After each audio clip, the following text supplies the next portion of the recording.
Chapter 1024, Absorbed. Chapter 1024, Absorbed.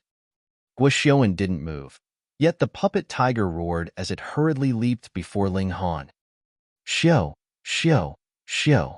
A ring of tiger teeth flew out, transforming into 24 daggers. Pu, pu, pu, pu. This puppet tiger had a battle prowess at the late stage of the consummate level, so even Ling Han was no match for it. 24 tiger teeth instantly pierced into his body, causing blood to gush from his wounds.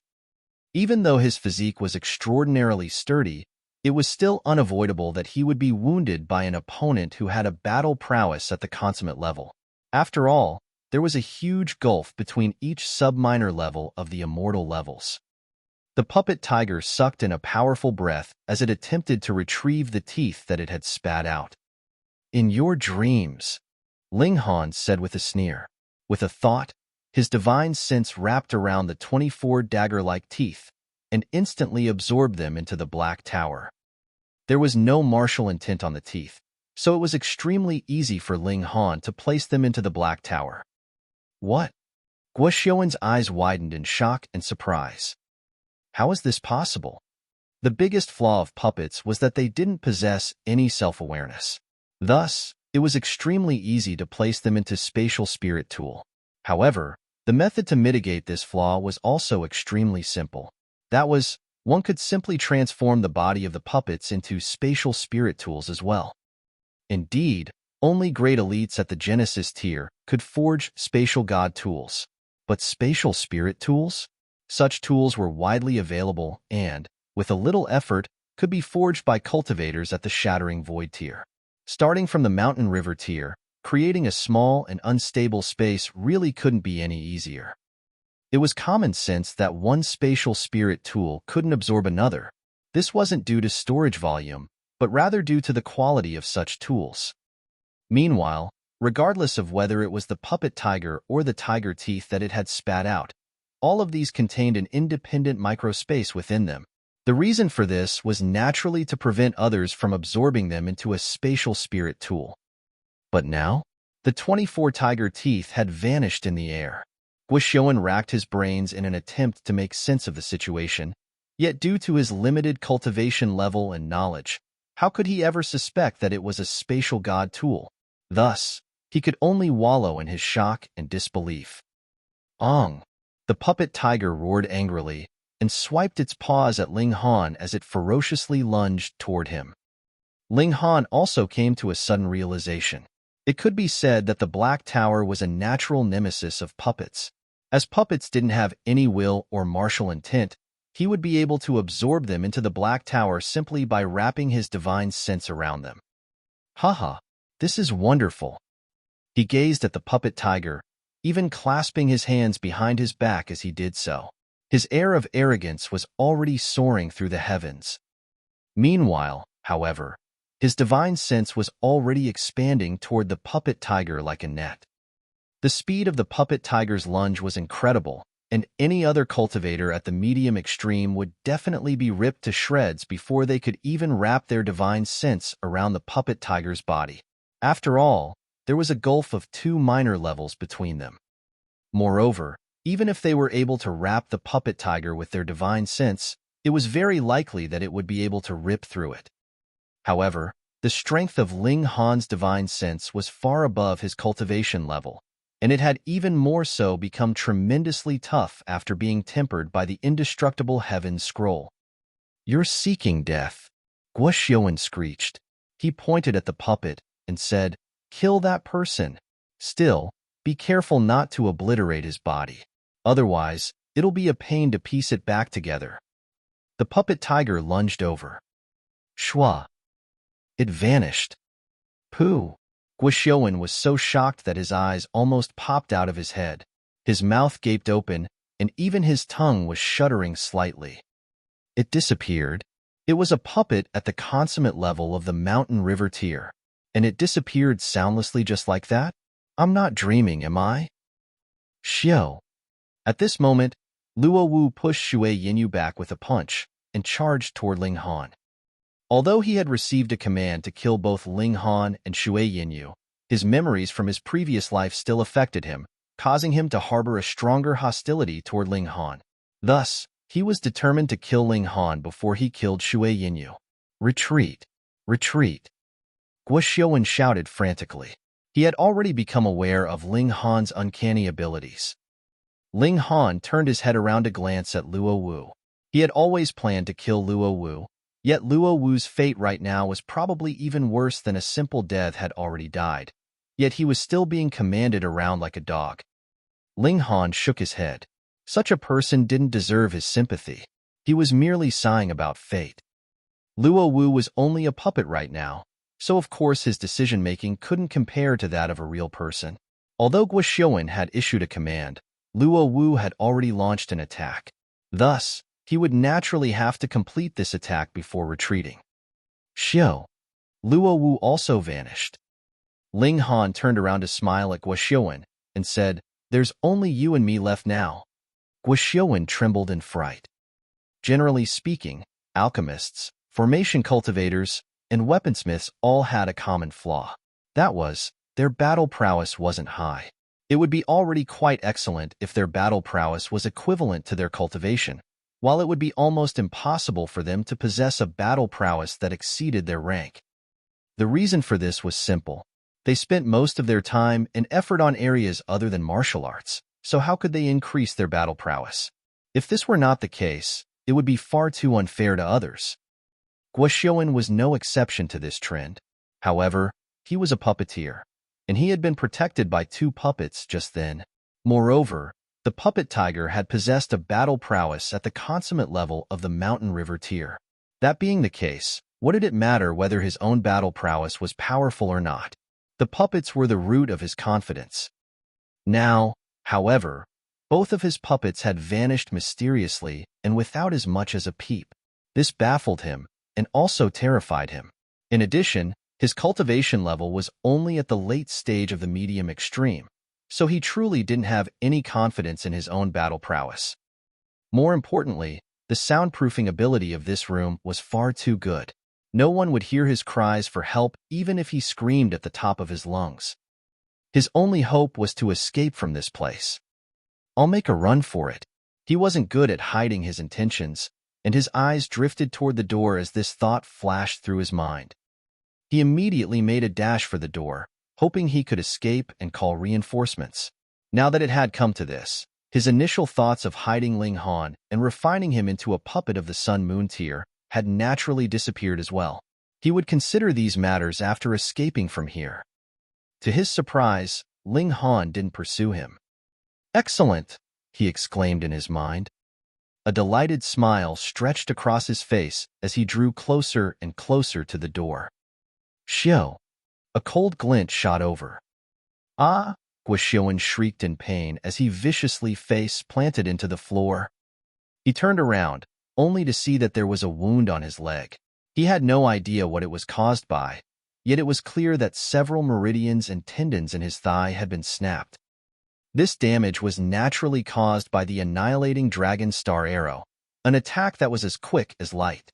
Guo Xiuwen forcefully endured the agonizing pain as he frantically crawled up and limped toward the door. There was only one thought racing through his mind right now, and that was to escape. "I overestimated you." Ling Han leaped over and extended his hand toward Guo Xiuwen's head. "Don't come over," Guo Xiuwen screeched. He swatted his hands toward Ling Han. His battle prowess was only sus. In fact, it was slightly lower than his cultivation level. Ling Han shook his head.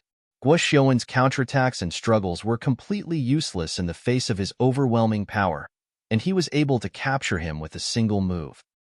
"Come, tell me about your legless master." He hadn't planned to become enemies with Pei Ji before. However, it was inevitable that they would end up battling each other now that Pei Ji's disciple had already revealed his true nature.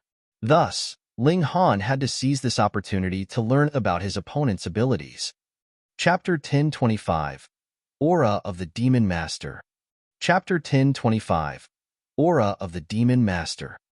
"Why you can't kill me? Otherwise, my master will never forgive you," Guo Xiuwen said shakily.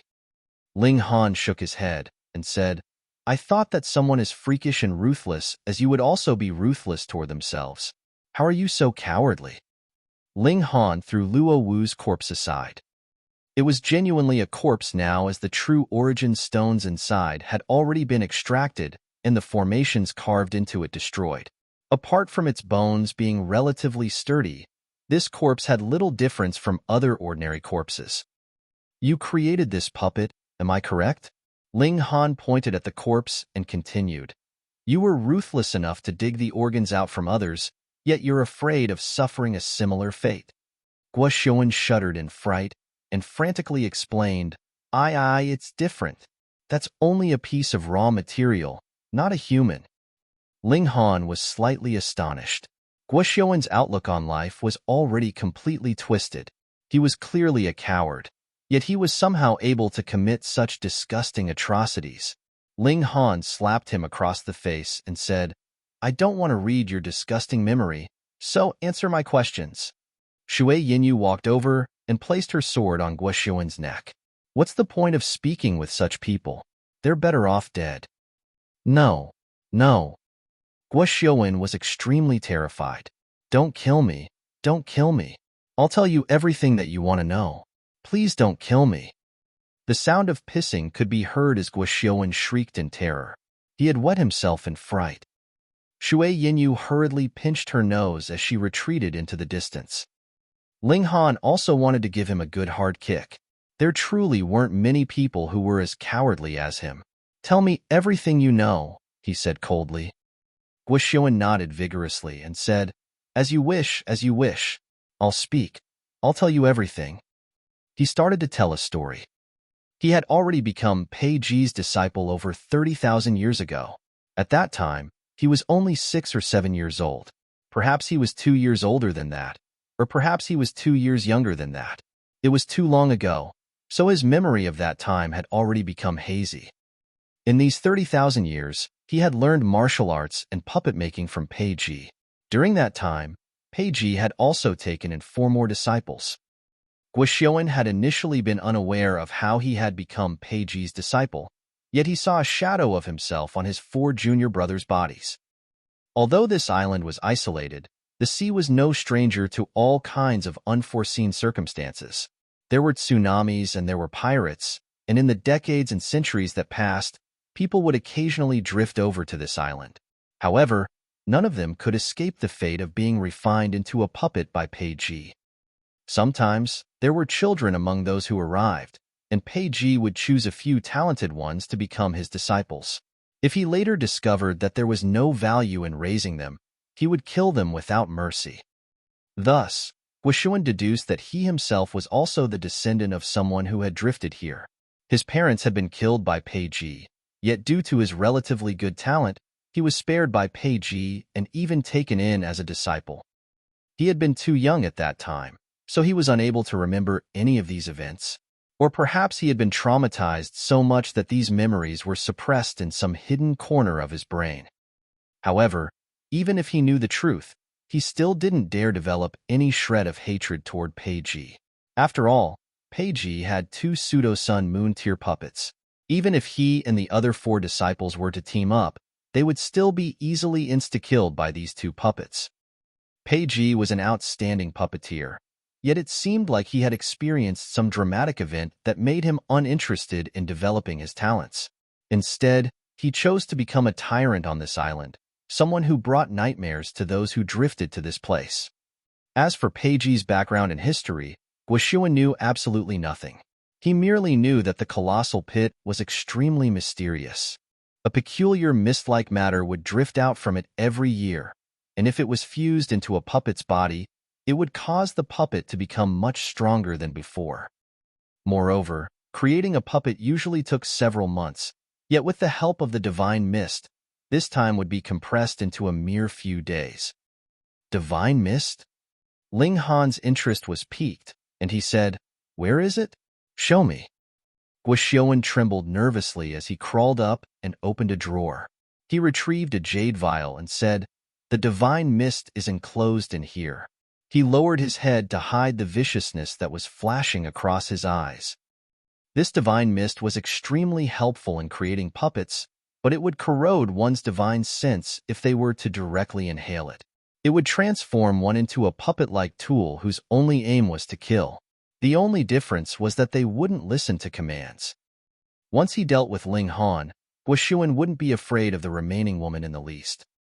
Ling Han accepted the vial, but didn't immediately open it up. Instead, he tossed Guoshuan into the Black Tower, and then entered with Shui Yinyu. He was about to examine an unknown substance, so it was naturally the safest to do so in the Black Tower.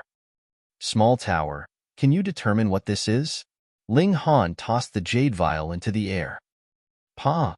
With a thought, the jade vial instantly exploded into pieces. A wisp of black mist instantly streaked into the air and shifted into all kinds of forms. It transformed into the shape of a beast, then a bird, and then a human who had a single horn on their head and a tail extending from their rear. Small Tower appeared and exclaimed in unison with Ling Han, "Demonic Qi." This was definitely demonic Qi. Ling Han had seen this substance in the lower realm before. Although there was only a wisp of it, it was far more powerful than the aura of the Azura Demon Emperor. That's right.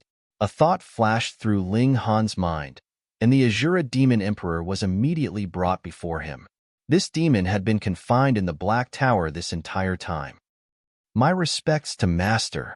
Master's fortune is shared with heaven, and Master's lifespan is eternal and boundless. The Azura Demon Emperor was extremely obsequious, and his behavior was completely typical of a base person. He glanced at Shui Yinyu and instantly dropped down on his knees. My respects to Master's wife. Master has such refined taste. Master's wife is as beautiful as a celestial maiden, and her aura is brimming with nobility and elegance. She's definitely a beauty who only appears once every hundreds of millions of years. Shui Yinyu was completely dumbstruck.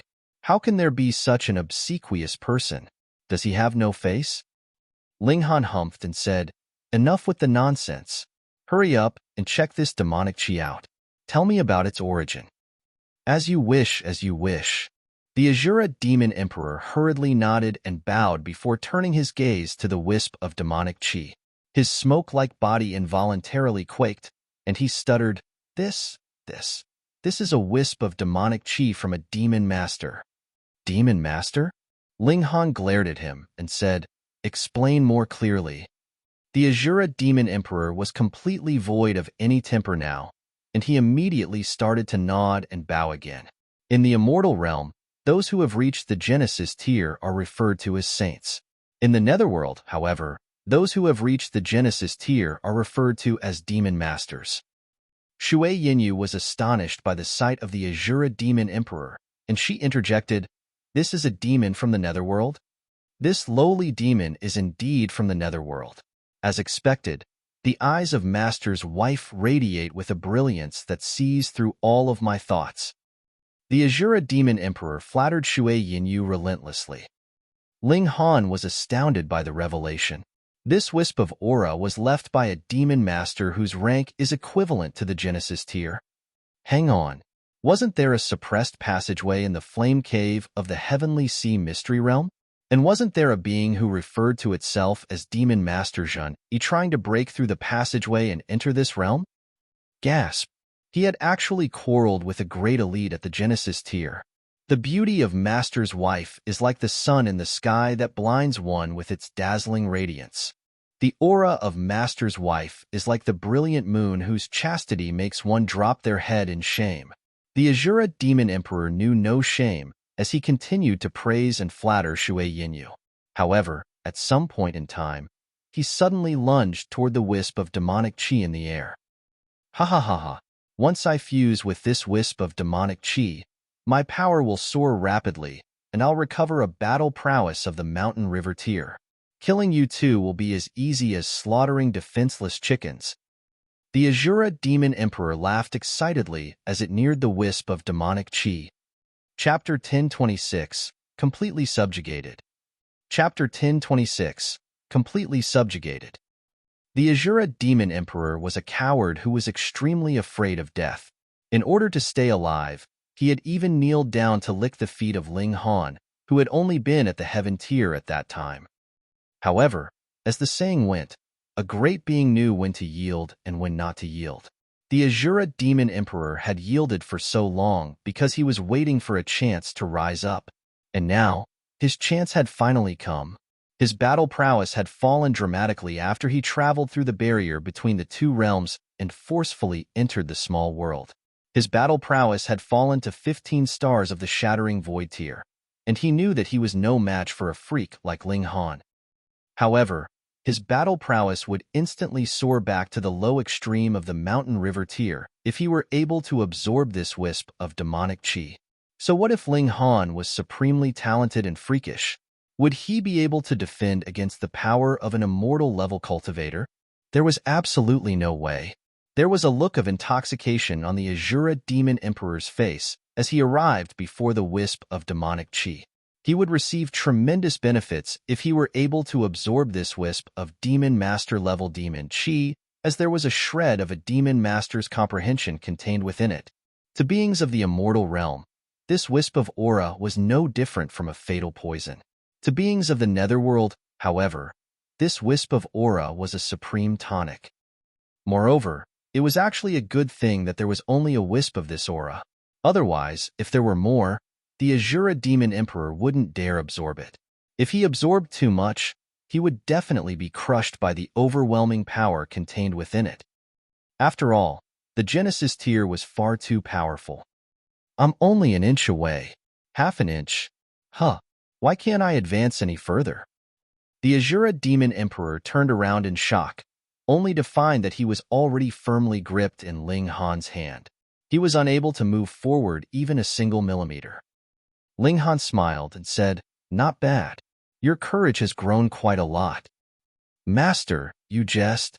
The Azura Demon Emperor was a mist-like being who didn't have a physical body, and he immediately elongated his body to grab onto Ling Han's thigh. "I was merely overcome by a rush of stupid impulsiveness. Master, just pretend that I was spewing H*T. Ling Han smiled faintly and said, "You really want to absorb this wisp of demonic chi? I beg for your bestowal, Master." There was an obsequious smile plastered to the Azura Demon Emperor's face as he spoke. "Ling Han, don't fall for his tricks," Shui Yinyu warned. This Demon Emperor was far too two-faced. The Azura Demon Emperor's heart jolted when he heard this.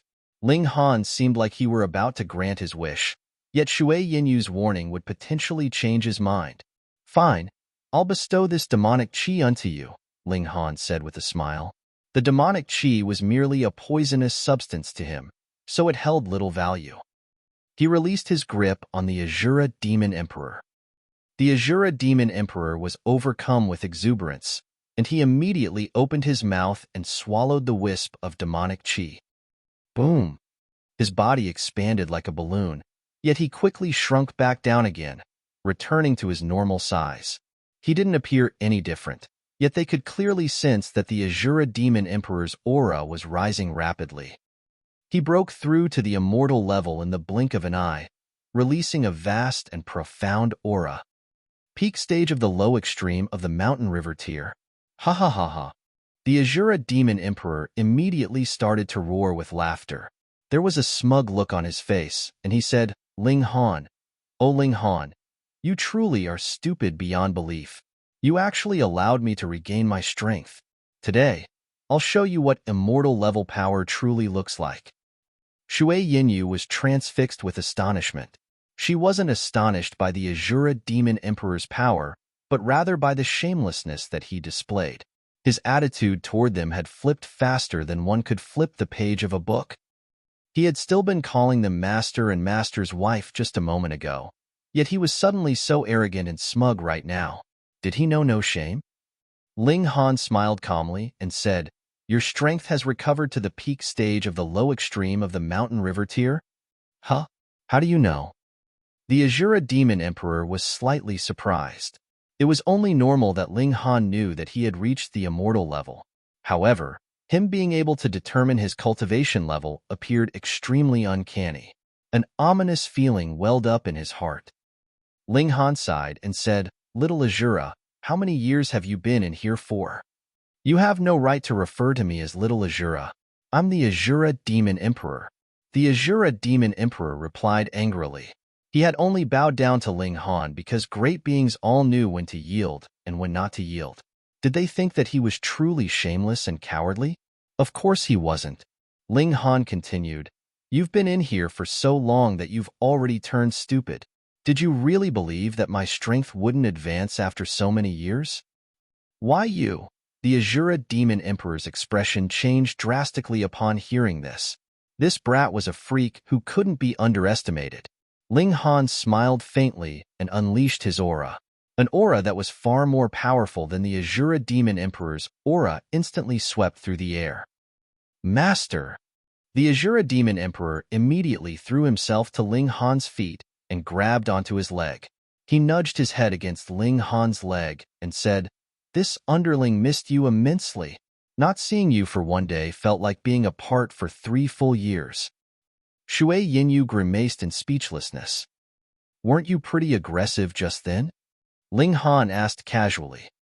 "I was experiencing a bout of schizophrenia just then."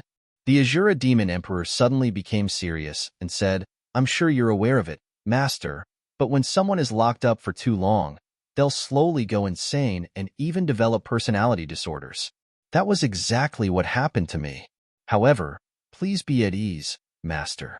This underling has already destroyed the other personalities. From now on, this underling will be your most loyal dog. If you tell me to walk east, I definitely won't walk west." Ling Han gazed at him and said, "I've already given you 2 chances.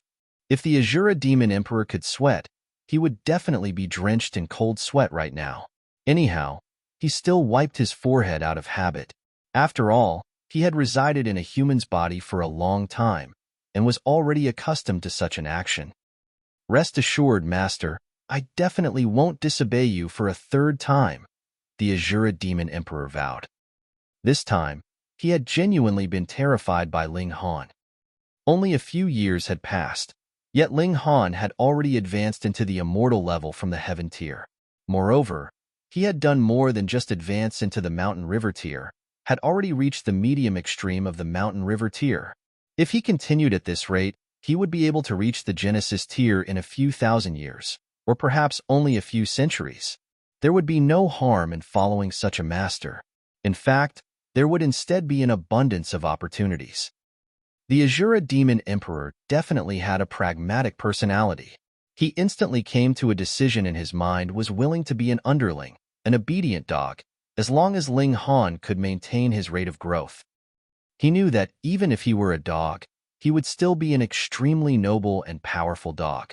Even those that were several times more powerful than him would have to show him utmost respect. Ling Han nodded and said, "This is your last chance. There will be no 3rd time." "Thank you for your kindness, Master. Thank you for your kindness." The Azura Demon Emperor was overcome with delight. Ling Han planned to completely subjugate the Azura Demon Emperor, as the unique attributes that he possessed were actually quite useful. For example, he could enter and control the body of a puppet. "I'll hand this puppet to you. Enter its body and fight for me in the future." Ling Han retrieved the puppet tiger. The Azura Demon Emperor didn't care in the least whether he entered the body of a human or the body of a dog. He immediately heeded Ling Han's command and entered the puppet tiger. The puppet tiger instantly started to move. "Master, this puppet is at the consummate level," he exclaimed in excitement.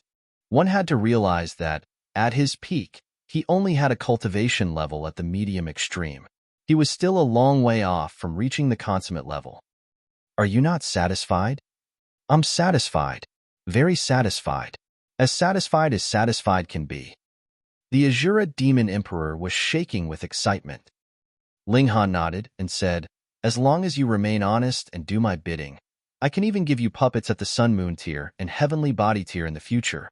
In fact, finding Genesis tier demonic chi for you to absorb isn't out of the question, either." "Master, you're too kind. I'm willing to be your dog and slave." The Azura Demon Emperor drifted out of the puppet tiger and latched onto Ling Han's leg again. This time, He didn't dare to oppose Ling Han even though he had received a powerful puppet that was at the consummate level of the mountain river tier. After all, this was a puppet that had been captured by Ling Han. Gasp! Master is so powerful. He's even able to crush beings at the consummate level. Chapter 1027, Abhorrent Practices. Chapter 1027, Abhorrent Practices. Ling Han grabbed Guoxiuan. He was still unconscious after being knocked out by Ling Han's 7-kill subduing soul technique previously.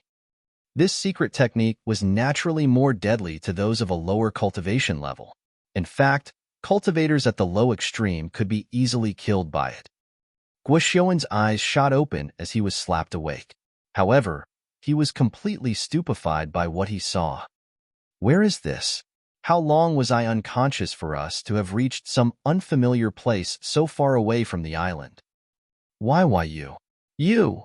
He was almost scared to death upon seeing Ling Han as the latter was completely unharmed. Did he not open the Jade Vial? No. I can clearly see the fragments of the Jade Vial in the distance, so he definitely opened it. Are you disappointed? Ling Han asked with a smile. Tell me, why should I not kill you? I'm also a victim. I was forced into doing this. Guoxiuan said in a shaky voice. He pushed all of the blame onto Pei Ji. Ling Han shook his head and said, Perhaps you were forced to in the beginning. However, I don't see a shred of remorse in your eyes right now. You're no different from Pei Ji anymore. Little Azura, kill him. The Azura Demon Emperor immediately entered the puppet tiger and raised its tiger head and said, As you command, Master. Guoxiuan was both shocked and confused. This puppet tiger had been created by him, and he had also used it as his steed for a long time. It could be said that he knew it through and through.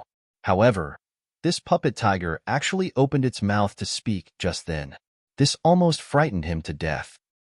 Ever since he remembered, he had never set foot outside this island, so it was only normal that he wasn't aware of the matters regarding the netherworld. As such, he found this situation completely unfathomable. You're also a puppeteer.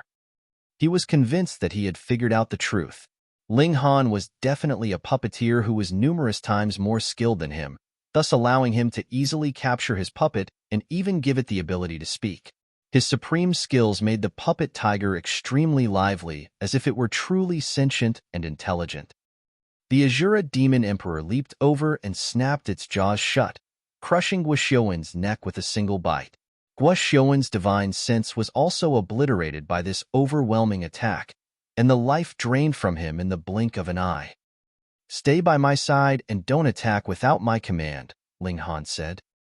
The Azura Demon Emperor was overcome with joy. Is Master planning to let me out? I'm so touched. Ling Han waved his hand, and the two people and one tiger immediately appeared in the workshop. This is the immortal realm, the Azura Demon Emperor said in astonishment. Although he had already guessed that Ling Han had arrived in the immortal realm after learning that his cultivation level was at the medium extreme of the mountain river tier, he was still astonished when he experienced the completely different regulations of heaven and earth and the rich spiritual chi for himself. Only a few years had passed, yet Ling Han had already advanced into the immortal level. Moreover, he could even take out a puppet at the consummate level of the mountain river tier with a casual wave of his hand. This astonished him immensely. Lead the way, Ling Han commanded. The Azura Demon Emperor hurriedly nodded and said, As you wish, Master. Now was the time for him to perform. He had to show his master just how loyal he was. He immediately opened the door and exited the workshop. Search every single room, Ling Han said. Pong! The Azura Demon Emperor rammed open the door of the neighboring room. However, apart from piles of tools and materials, there was only an empty platform in the middle of the room. There wasn't anyone there.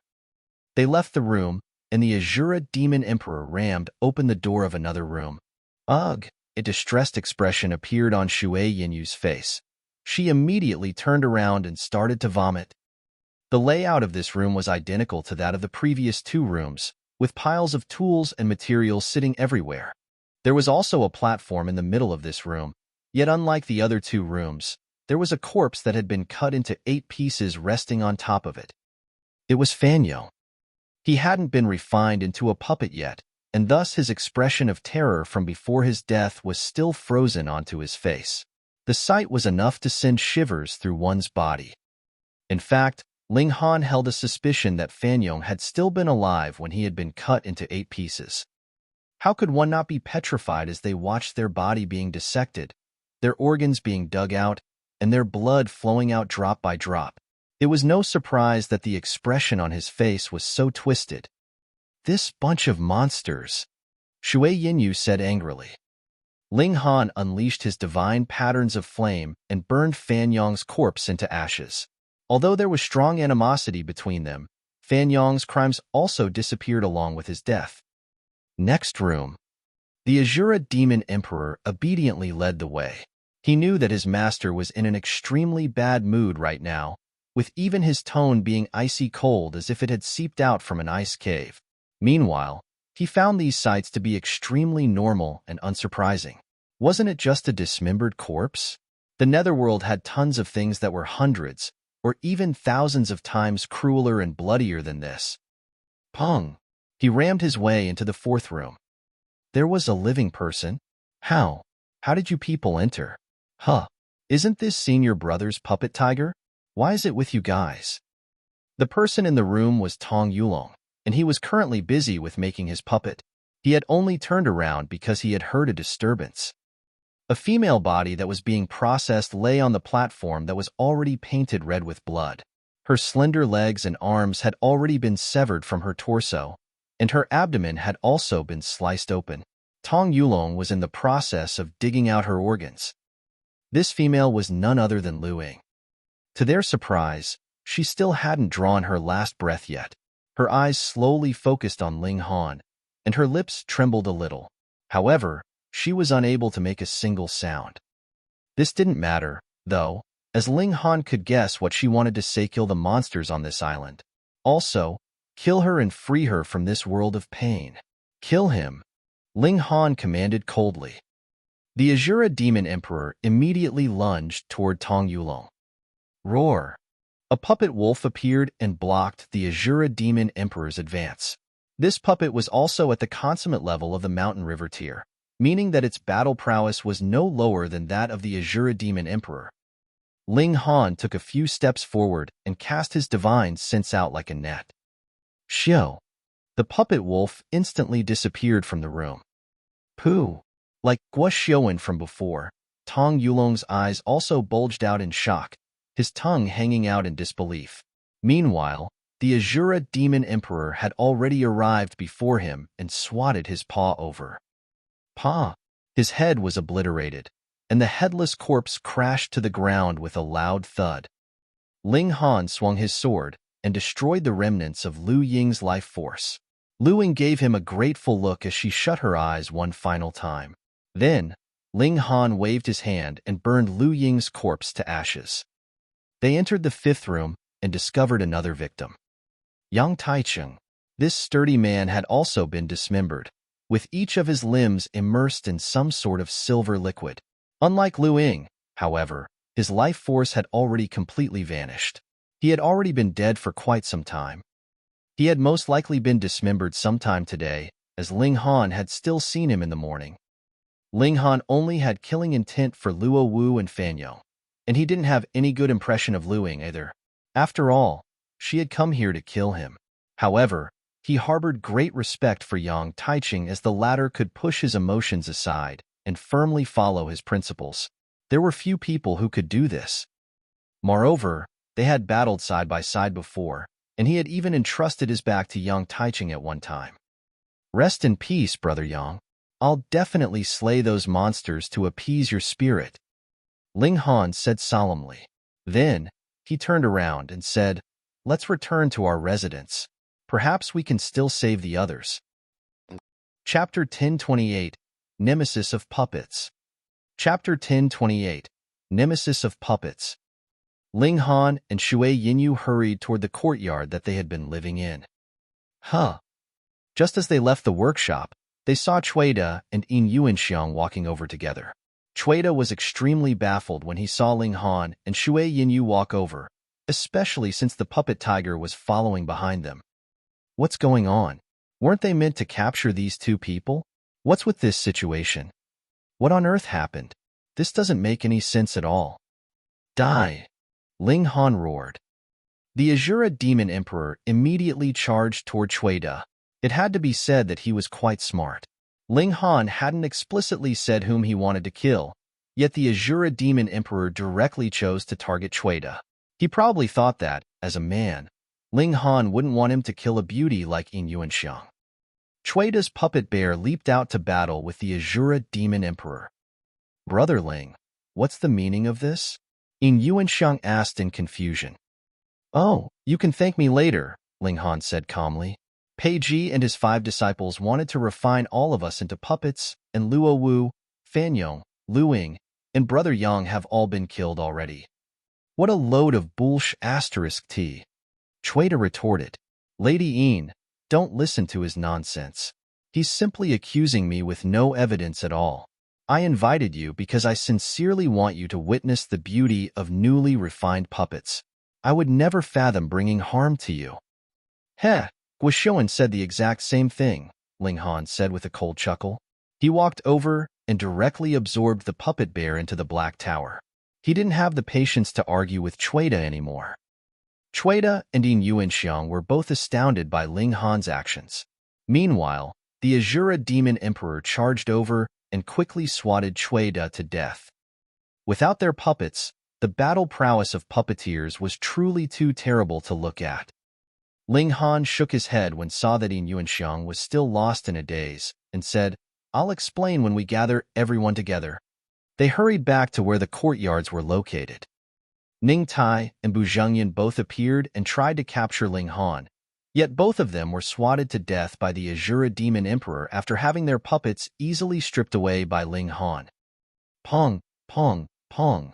Ling Han and the others knocked on the doors of the courtyards and called Jin Zhihui and Fu Tian out. They were still in their courtyards as they were most likely on the bottom of the list, and thus it wasn't their turn to be killed and refined yet. Meanwhile, they were also completely oblivious to what had happened around them.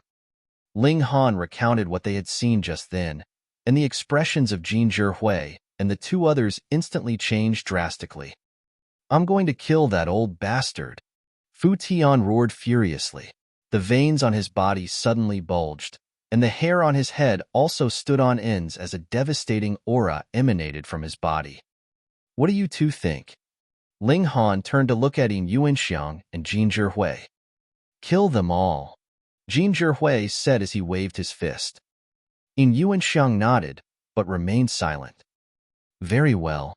Ling Han drummed his fingers on the table and said, There's only the old man left right now. Puppeteers relied on their puppets to battle, yet he was coincidentally the most powerful nemesis of puppets. Moreover, the Azura Demon Emperor could enter and control any puppet. Thus, they would be able to turn their enemies' weapons into their weapons. So, even if Pei Ji owned 2 pseudo-Sun Moon tier puppets, and even if he was an elite at the consummate level of the Mountain River tier himself, Ling Han was still completely unafraid of him. Instead, he was brimming with confidence. The group of 5 set out together and started to search for Pei Ji. However, they looked around for a long time, but were still unable to find him. There's still a small workshop. Pei Ji is definitely in there. Ling Han recalled Guoshuan's words and started to head toward the small workshop. This was genuinely a small workshop. It was 9 meters by 9 meters, and its door was securely shut. Fu Tian took a deep breath before ferociously charging toward the door. Pong! He slammed into the door like a powerful meteor. The door instantly shuddered and crashed to the ground. Meanwhile, Fu Tian was also pushed back. However, he simply shook his head and quickly recovered his best condition immediately. The door sent puffs of dust billowing through the air as it crashed down, and they could vaguely see Pei Ji resting in the embrace of a woman in the room. There was a look of intoxication and gentleness in his eyes as he caressed the face and breast of the woman. However, the female was clearly a puppet. Although her body was extremely lifelike, There were two black and lifeless gems where her eyes should have been. Since you've arrived here, it means that my disciples are all dead. Pei Ji wasn't flustered, and had the female puppet turn him around to face Ling Han and the others. A look of contempt flashed across his face, and he scolded, "What a bunch of useless trash. Old bastard, I'm going to murder you." Fu Tian was the first to charge over, yet the female puppet merely extended an arm toward him. It seemed as if the sky were about to collapse, and it appeared as if the hand could expand without limit. Pa! The palm struck down, and Fu Tian was instantly sent flying. Blood spurted through the air as he collapsed to the ground and fainted. He didn't die after facing that attack? Pei Ji was clearly a little surprised and said, "I underestimated you people. No wonder you were able to kill all of my disciples. However, since you've come here, don't dream of leaving alive." He whistled loudly, and a middle-aged man instantly walked out from some dark corner. He was also a puppet. However, the appearance of this puppet was quite harrowing, as there were sabers and swords sticking out from all over its body, making it look like an echidna. "Kill them," Pei Ji commanded coldly. He then turned around and buried his head into the female puppet's chest, gnawing at it greedily. "Freak," Jin Zhihui said with a grimace. Was this old man a fucking necrophile? Pei Ji was still lost in lust, yet he suddenly noticed that something was off. Why was it suddenly so quiet? He turned around, and he almost wet himself in shock. It disappeared. The middle-aged male puppet had vanished. It wasn't in the sky, nor was it on the ground. Where the fuck had it gone? One had to realize that it was a pseudo-sun moon tier puppet. It was just as powerful as the puppet that he was embracing. The Azura Demon Emperor charged over and roared, "Die!" He had grown quite a bit, and he knew whom to attack even without Ling Han's command as the Emperor of Obsequiousness. His ability to read the mood was naturally top-notch. The female puppet struck her palm toward the Azura Demon Emperor. Pong! The Azura Demon Emperor was instantly sent flying, and even his tiger head had been twisted at an unnatural angle by the force of the strike. The gulf between their battle prowess was far too huge. The female puppet was at the pseudo-sun moon tier, while the puppet tiger was merely at the late stage of the consummate level. "Use this one." Ling Han casually waved his hand, retrieving the middle-aged male puppet and tossing it toward the Azura Demon Emperor. "Thank you, Master." The Azura Demon Emperor instantly transformed into a burst of demonic chi and entered the middle-aged male puppet's body.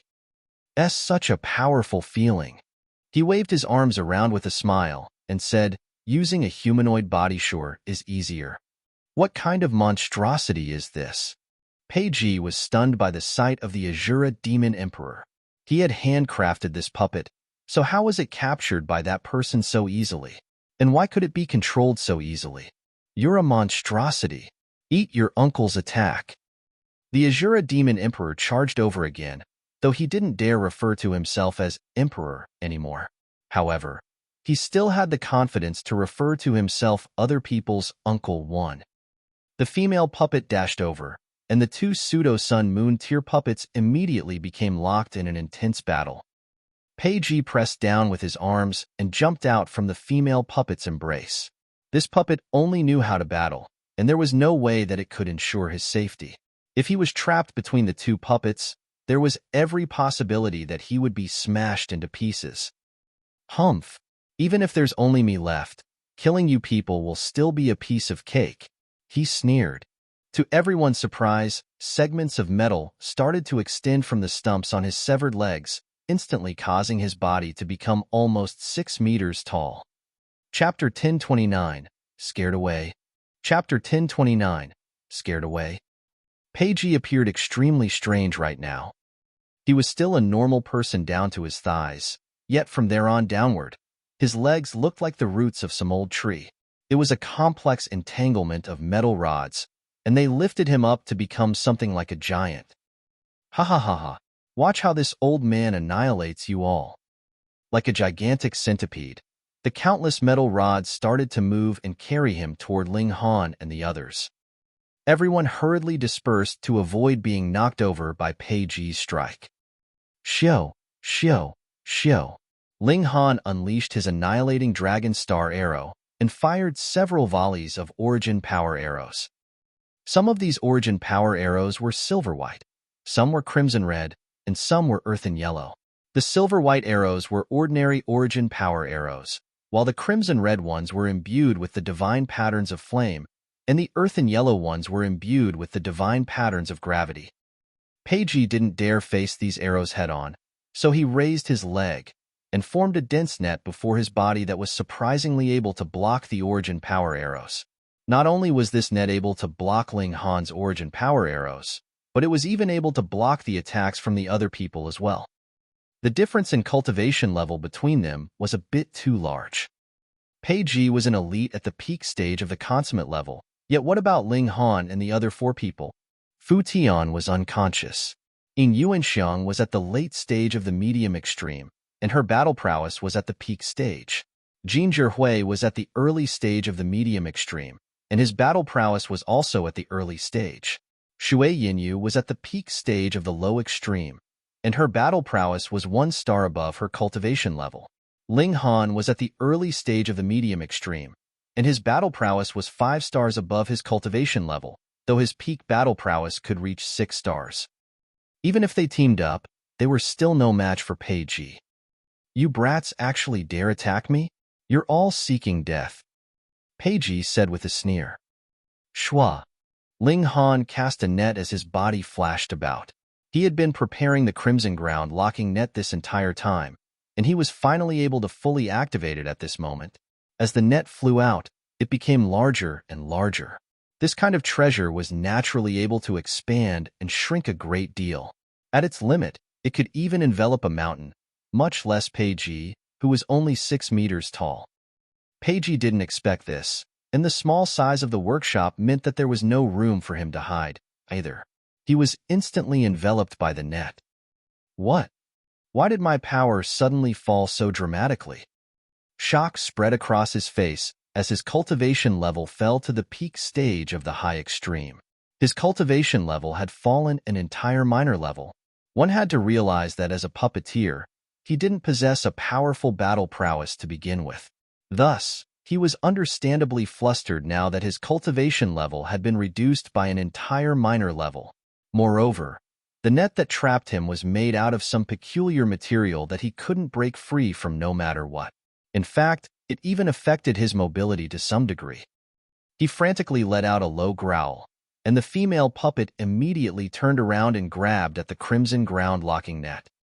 The Azura Demon Emperor hurriedly chased over and said, "Stupid B*T, eat this uncle's saber." He removed a saber that was sticking out of his body and slashed it at the female puppet. The Azura Demon Emperor was a sleazeball, and once he put down his dignity as an elite, his shamelessness truly knew no bounds. His speech would become vile and vulgar. The female puppet simply pushed a palm backward, while her other hand latched onto the Crimson Ground locking net and forcefully pulled it up. She was at the pseudo-sun moon tier, and the overwhelming strength that she possessed allowed her to lift a large portion of the net up. Meanwhile, the Azura Demon Emperor's saber slashed into her palm with a deafening clang. Everyone felt as if their eardrums were about to burst, and they were unable to hear anything else. They could only see flashes of dazzling light as the saber continued to clash against the hand. Pong! After a short while, the Azura Demon Emperor was suddenly pushed back. Although both puppets were at the pseudo-sun moon tier, it was evident that the female puppet was stronger than the male one. Pa, pa, pa, pa. The sound of uncanny footsteps traveled over, and they saw more and more puppets climb out from all kinds of nooks and crannies. These puppets came in all kinds of strange and peculiar forms. Pei Ji pointed through the net and said, "Ha ha ha, kill all of those people for me." There was a strong killing intent on his face, and it was clear that he was infuriated with being forced into such a sorry state. There were hundreds of these puppets already, and still more were surging out from all over the room. According to Guoxiuan, he had lived on this island for around 30,000 years. With this in mind, Pei Ji had definitely lived here even longer than that. With so much time at his disposal, how many puppets had he managed to create? These puppets could completely be viewed as an army. Although they were lacking in intelligence, they had many other advantages. They had no weak points, no sense of pain, and no fear of death. At this moment, Fu Tian also regained his consciousness, though his battle prowess had fallen dramatically due to his severe injuries. Everyone was shaking with apprehension. There were so many puppets that it was possible that they could drown them to death. Ling Han roared and charged toward the puppets. Shio, shio, shio, shio. Once he broke away from the others, he naturally became the main target of the puppets. Countless attacks streaked toward him. There were slashes from claws, explosions from sound waves, and bullets of black light. Ling Han advanced fearlessly. These puppets were mostly at the low extreme of the mountain river tier, so he didn't even need to defend against their attacks, no matter how thick and relentless they were. He simply unleashed his divine sense, causing the puppets to rapidly vanish wherever he passed. The nemesis of puppets had come. His target was the female puppet, as the Azura Demon Emperor would be freed once he captured her. When that time came, it would be extremely easy for them to suppress Pei Ji.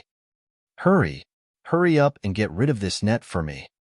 Pei Ji screamed in exasperation. A dozen or so puppets grabbed onto the net and tried to pry it open. Meanwhile, Ling Han dashed forward and cast his divine sense toward the female puppet. Then, the female puppet suddenly vanished. Pooh! Pei Ji witnessed this sight just as he broke free from the net, and his eyes almost popped out of his head in shock and disbelief. He hadn't seen how the male puppet had vanished, yet just then, he witnessed the full process of the female puppet being captured. Truth be told, he was still completely baffled and unable to comprehend what was happening before him. Legless old man, watch how this uncle slays you. The Azura Demon Emperor roared with laughter as he charged toward Pei Ji. Pei Ji naturally knew how powerful this puppet was. In fright, he shouted, "Block him!" Meanwhile, he glared at Ling Han with hatred. This brat had incredibly uncanny abilities, and it seemed as if he were his fated nemesis. Yang Taicheng's great elite, who had a battle prowess at the consummate level, had already been dealt with, so dealing with the remaining people should have been a piece of cake. They should have posed no threat at all, yet they somehow managed to pull off this unimaginable feat. Anyhow, old and experienced as he was, he knew that he couldn't lose his temper and throw his life away here.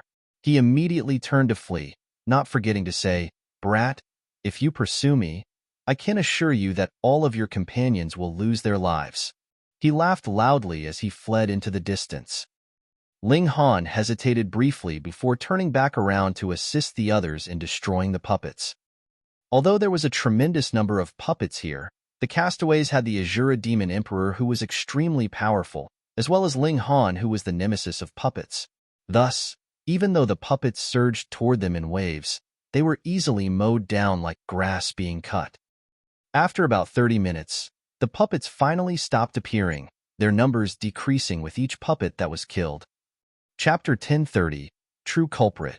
Chapter 1030, True Culprit. With Ling Han, the puppet nemesis, present, and with the protection of the Azura Demon Emperor, who was an elite at the Pseudo-Sun Moon tier, they were finally able to exterminate all of the puppets. In Yuanxiang, Fu Tian, and Jin Zhihui all sighed with emotion. Were it not for Ling Han, it was very likely that they would have all died here. Regardless of how powerful or freakish they were, how could they defeat a puppet at the Pseudo-Sun Moon tier by themselves? Yang Taicheng was a prime example of this. At the mention of Yang Taicheng, everyone sighed in sympathy. He was someone who could stick by his principles no matter the situation. In the world of today, such a quality was truly rare and invaluable. With the battle over and done with, Fu Tian started to treat his wounds. He had gritted his teeth and participated in the battle just then, as he hadn't wanted to be a burden on everyone else. He had an extremely competitive and proud personality. "Master, should we pursue that legless old man?" the Azura Demon Emperor asked. Ling Han pondered for a moment before shaking his head and said, "Forget about it. He's the ruler of this island. And he's been here for tens of thousands of years as well. He definitely won't let us find him. But if we don't dispose of him, he'll continue to commit abhorrent crimes, Shui Yinyu said. Then let's have a look around here to see if the old thief has left any clues, Ling Han replied. In fact, we know nothing about that old thief. If we understand his history and personality, it will be much easier to find him. Master is so wise, the Azura Demon Emperor said obsequiously. Ling Han glanced over and tossed a puppet bear toward him. Enter this puppet instead. The Azura Demon Emperor was slightly confused. Wasn't his current puppet stronger? It was at the pseudo-sun moon tier, and its battle prowess was several times stronger than that of the puppet bear. However, he suddenly came to a realization after seeing the look of disgust in Ling Han's eyes. As a human, his master naturally detested refining human corpses into puppets. He didn't dare disobey Ling Han, and he immediately entered the body of the puppet bear. These puppets didn't possess any free will or life force, so entering and exiting them couldn't be any easier. Ling Han incinerated both human puppets.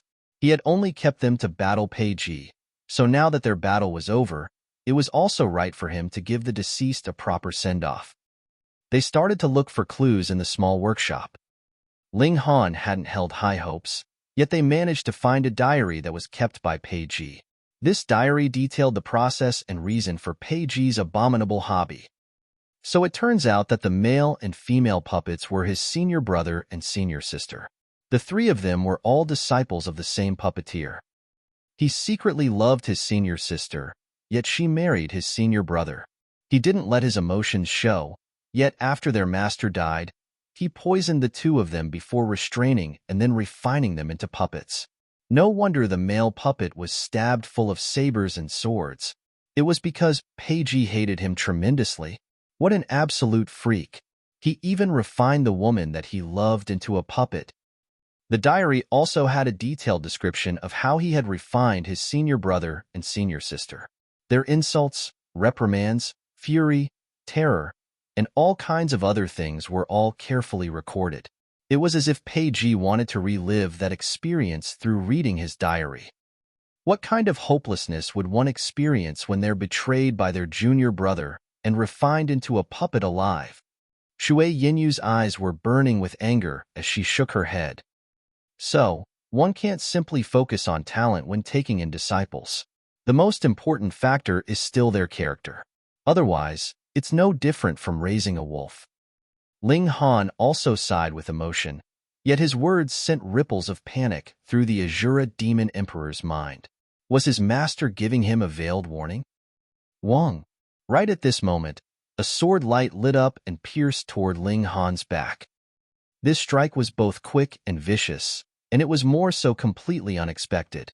The battle had already ended, and there were only people they had fought alongside in this room. Who would suddenly attack Ling Han? Pooh!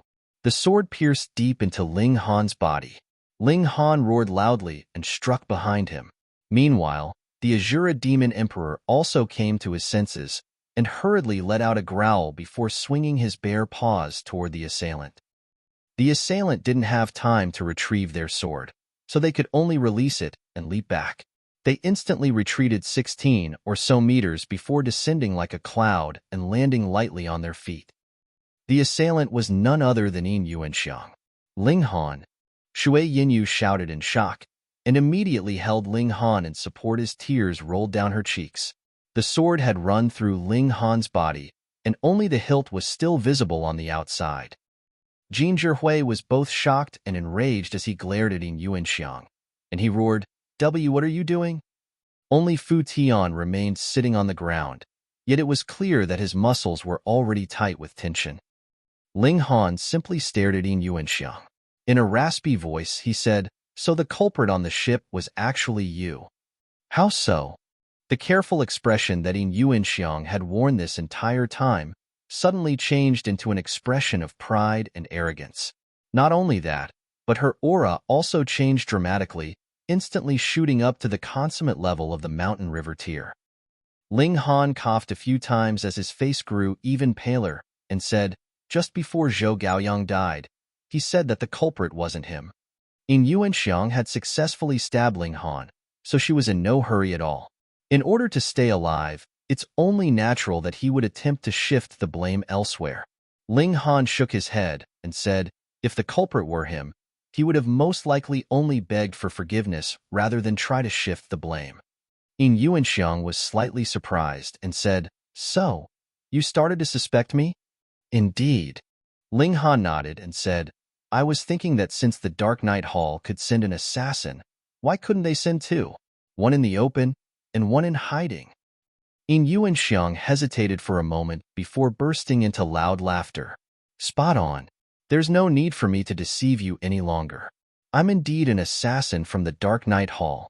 However, don't even think about buying time. That sword is covered in potent poison, and even elites at the low extreme of the Sun-Moon tier would die if they were pierced by it. Shui Yinyu was finally overcome with shock. She was extremely confident in Ling Han's regeneration ability, yet poison was a completely different story. Ling Han smiled faintly and said, I have to thank you for admitting to this. I was only suspicious before, but I'm finally certain now. He stood up and raised his left arm slightly, and the sword that was stabbed into him instantly fell onto the ground with a clang. It turned out that the sword hadn't pierced his body at all. Rather, it had merely been held between his arm and chest. What? The expression on Yuanxiang's pretty face changed drastically, and she said incredulously, I clearly stabbed the sword through your heart. The location was definitely right. Unless, she stared at Ling Han and continued, unless you were prepared this entire time and had already shifted the locations of your bones. A smile blossomed across Ling Han's face, and he said, since I was suspicious about there being another assassin from the Dark Night Hall among us, how could I not have my guard up? But why did you suspect me? Yuanxiang couldn't fathom the reason, and she said, I clearly used a secret technique to suppress my cultivation level. Even elites at the lower end of the Sun-Moon tier shouldn't have been able to see through my disguise, much less you. Ling Han nodded and replied, your disguise was indeed good. However, when we were surrounded by the puppets, you still ended up using power that far exceeded what you should have been capable of. That raised suspicion in my mind, and also caused me to become more wary of you. Yuanxiang was slightly dazed upon hearing this answer. The situation had been so chaotic at that time, yet Ling Han still had the leisure to keep an eye on the entire battleground? What kind of freak was he? This couldn't be helped. Who told Ling Han's divine sense to be far superior compared to that of ordinary cultivators at the medium extreme. Since the simple method didn't work, I'll have to resort to the more difficult method. Yuanxiang chuckled coldly and drew another sword as a frosty and sinister aura emanated from her body. She was an elite at the consummate level. Chapter 1031. Killing Yuanxiang. Chapter 1031. Killing Yuanxiang. Ling Han. Shui Yinyu's fear instantly turned into delight, and she couldn't help but tightly embrace Ling Han from behind. She had truly been scared to death just then. Jin Zhihui also breathed a sigh of relief, yet his eyes were burning with extreme fury as he glowered at Yuanxiang. Generally speaking, betrayal was what people detested the most. They had gone through thick and thin together battling the demonic snakes, defending against the pirate attack, and exterminating the puppets on this island. It could be said that they had formed strong bonds of camaraderie. Yet, Yuanxiang suddenly betrayed them at this moment, and it felt as if a sword had been plunged into all of their backs. Master, let me tear this B*T to shreds, the Azura Demon Emperor offered. Ling Han nodded and said, fine. The Azura Demon Emperor growled and immediately lunged toward Yuanxiang. He had been held captive for too long, and he had a strong desire to stretch and relax his body through battle. Anyhow, he was merely controlling the body of a puppet, so it didn't matter even if the puppet was destroyed. Ling Han had a ton of spares, and he could simply enter another puppet. He was only afraid of divine sense attacks. You're merely a piece of trash. Yuanxiang raised her sword and charged to attack. She was indeed really powerful, with a cultivation level at the peak stage of the consummate level of the Mountain River tier. Although she couldn't fight above her cultivation level, her battle prowess was still the strongest among everyone present. As the saying went, a tigerless mountain would be ruled by monkeys. This was exactly the case right now. If Yang Taicheng were still alive, her only option would be to lie low and continue using her disguise. Pong, pong, pong, z. The Azura Demon Emperor continuously retreated, and in the end, slid over to Ling Han's feet. His momentum was only halted when Ling Han raised his foot and stepped on his body. "Are you strong enough to defeat her, or what?" Ling Han said with a chuckle. There was a bitter expression on the Azura Demon Emperor's face, and he said, "Master, she's a bit too strong." The puppet bear was only at the late stage of the consummate level, and it was an entire subminor level weaker than Yuanxiang. As such, he had been on the back foot the entire time. "Ha ha ha ha." Yuanxiang laughed loudly and said, "Who told you to pretend to be so compassionate and kind? You clearly had 2 pseudo-sun moon tier puppets, yet you destroyed them with your own hands. Pei, you had already used it once, so what's wrong with using it twice or thrice? Engage her. I'll cover you from behind." Ling Han kicked the Azura Demon Emperor, and the puppet bear instantly flew through the sky toward Yuanxiang. 100 Ghosts Sword Technique. Yuanxiang let out a soft cry, and numerous ghosts materialized in the air and swooped toward the Azura Demon Emperor as she brandished her sword. Ling Han also moved. He was currently preparing the Crimson Ground locking net, and as long as he trapped Yuanxiang within it, her battle prowess would immediately fall to the high extreme. At that time, it would be extremely easy to capture her. In your dreams. Yuanxiang's body danced around in a peculiar manner, making Ling Han unable to lock onto her. Once someone was prepared, it was extremely difficult to utilize treasures such as the Crimson Ground locking net. Is that so? Ling Han smiled faintly, and suddenly activated his 7-kill subduing soul technique. Divine Sense attacks were formless and intangible, and their speed was also quick beyond belief. Generally speaking, they were impossible to dodge. One could only face such an attack head-on in duel to see whose divine sense was stronger and more resilient. Yuanxiang was instantly hit by the attack, causing her movements to falter and her sword to stop. However, she was someone at the peak stage of the consummate level, after all, so she was only dazed for a mere fraction of a second. There was absolutely no time for Ling Han to absorb her into the Black Tower. In fact, there wasn't even enough time for him to release the Crimson Ground locking net. However, the Azura Demon Emperor suddenly lunged over at this moment. He didn't swing his paws, instead choosing to give Yuanxiang a tight bear hug. He was only 1 subminor level weaker than Yuanxiang, so her suddenly stopping for an instant was enough time for him to take advantage of it. "Master, I've caught her!" the Azura Demon Emperor shouted excitedly. She was an elite at the peak stage of the consummate level of the Mountain River tier. Even when he had been at his strongest, he could still only kneel if he were to come across such a powerful being. He had never imagined that he would be able to hold his own against such an opponent. Yuanxiang's expression suddenly changed, and she shouted, "Let go." The Azura Demon Emperor couldn't hurt her, but Ling Han was already activating the Crimson Ground locking net. She was stronger than the Azura Demon Emperor, and the puppet bear's arm was twisted at an unnatural angle as she tried to break free with all her might. It was clear that the puppet bear's bones had been snapped out of shape. If it were a normal being, they would definitely howl in pain. Moreover, how much strength could one exert if they were to suffer such unbearable pain? However, the Azura Demon Emperor didn't feel sh*t. He simply maintained his tight bear hug on Yuanxiang and tried to buy as much time for Ling Han as possible. Hua! The Crimson Ground locking net unfurled and fell down from above them. Yuanxiang and the Azura Demon Emperor's cultivation level instantly fell by 1 minor level.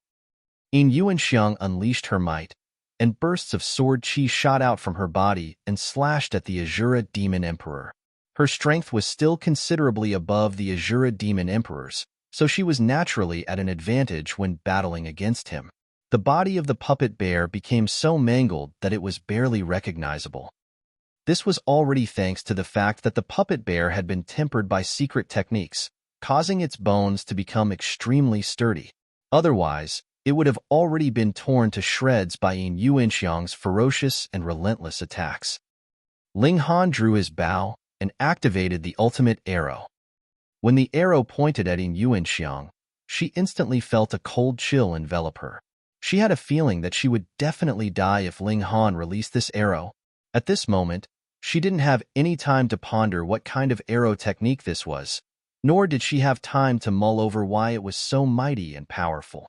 There was only a single thought running through her mind, and that was to break free from this net and avoid being shot by the arrow. Otherwise, death was the only thing that awaited her. "Let go of me! Let go of me!" Yuanxiang's pretty face distorted in distress, and there wasn't a single shred of charisma about her anymore. She drew on all her strength and origin power, and even started to draw on her source power as she started to flee while carrying the Azura Demon Emperor and Crimson Ground locking net. Surprisingly, her speed was actually quite quick. However, regardless of how fast she was, how could she compete against the annihilating Dragon Star arrow? Xiao! The sharp arrow pierced through the air and whizzed toward Yuanxiang. Pooh! The arrow sped through the net and pierced into Yuanxiang's chest, sending a plume of blood spurting through the air. The arrow continued to penetrate through her body, eventually exiting through her back and piercing into the puppet bear's body. Pong! The Azura Demon Emperor couldn't help but let go under the tremendous power of the blow, causing the human and bear to finally separate. "Brat, I'm going to kill." Pong! Yuanxiang was just about to shout a threat, yet her entire chest suddenly exploded. Her face was filled with shock, and as she lowered her head to look at her non-existent heart, a single thought ran through her mind. Isn't this the Dark Knight Hall's explosive assassin arrow?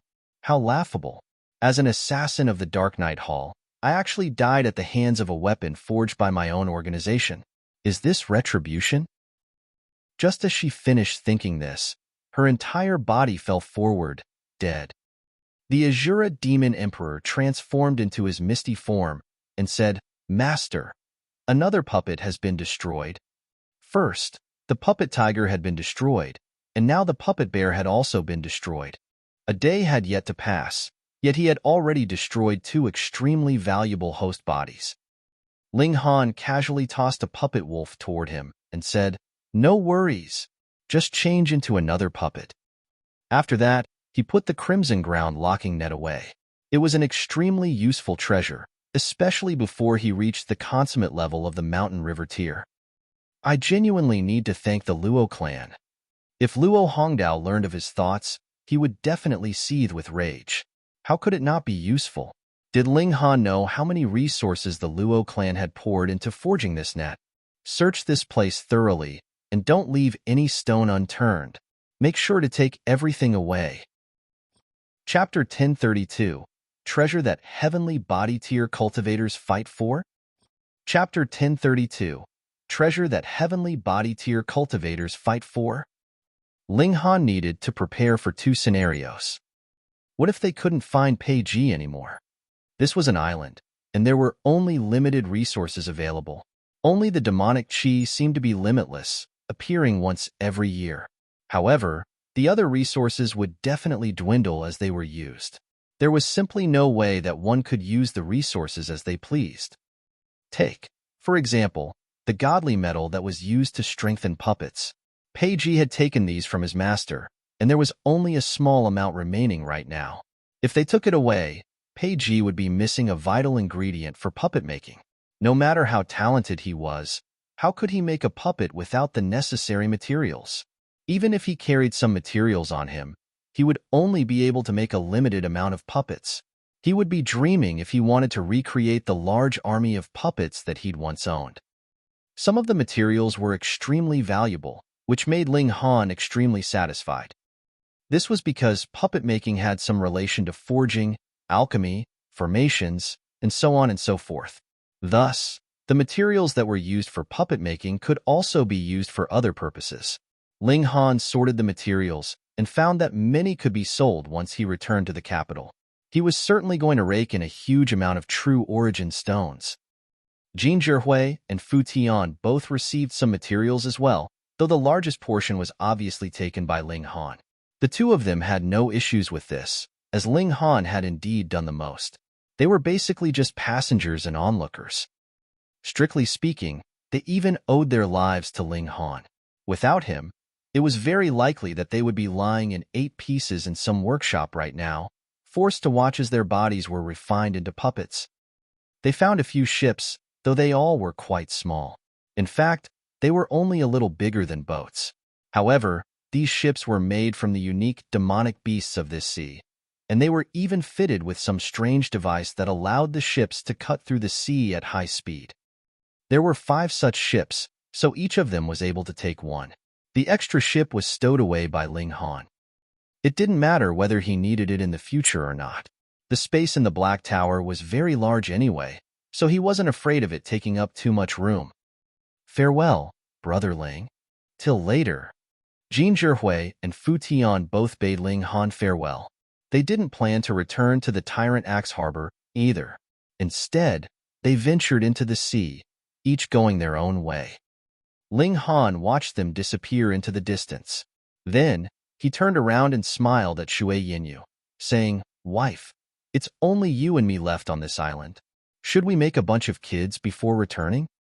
Shui Yinyu punched his chest in annoyance and said, "Do you think I'm a sow? Also, are we really the only 2 people on this island?" She shot a glance at the Azura Demon Emperor. The Azura Demon Emperor was given a fright, scared that Master's wife would suddenly slay him due to embarrassment. He immediately raised a leg and started to scratch his ear as any normal wolf would. It was as if his expression were saying that he wasn't a person, merely a dog. Shui Yinyu couldn't help but giggle upon seeing his expression. She had already learned of his background, yet she was still unable to fathom how an elite at the Mountain River tier could be so extremely shameless.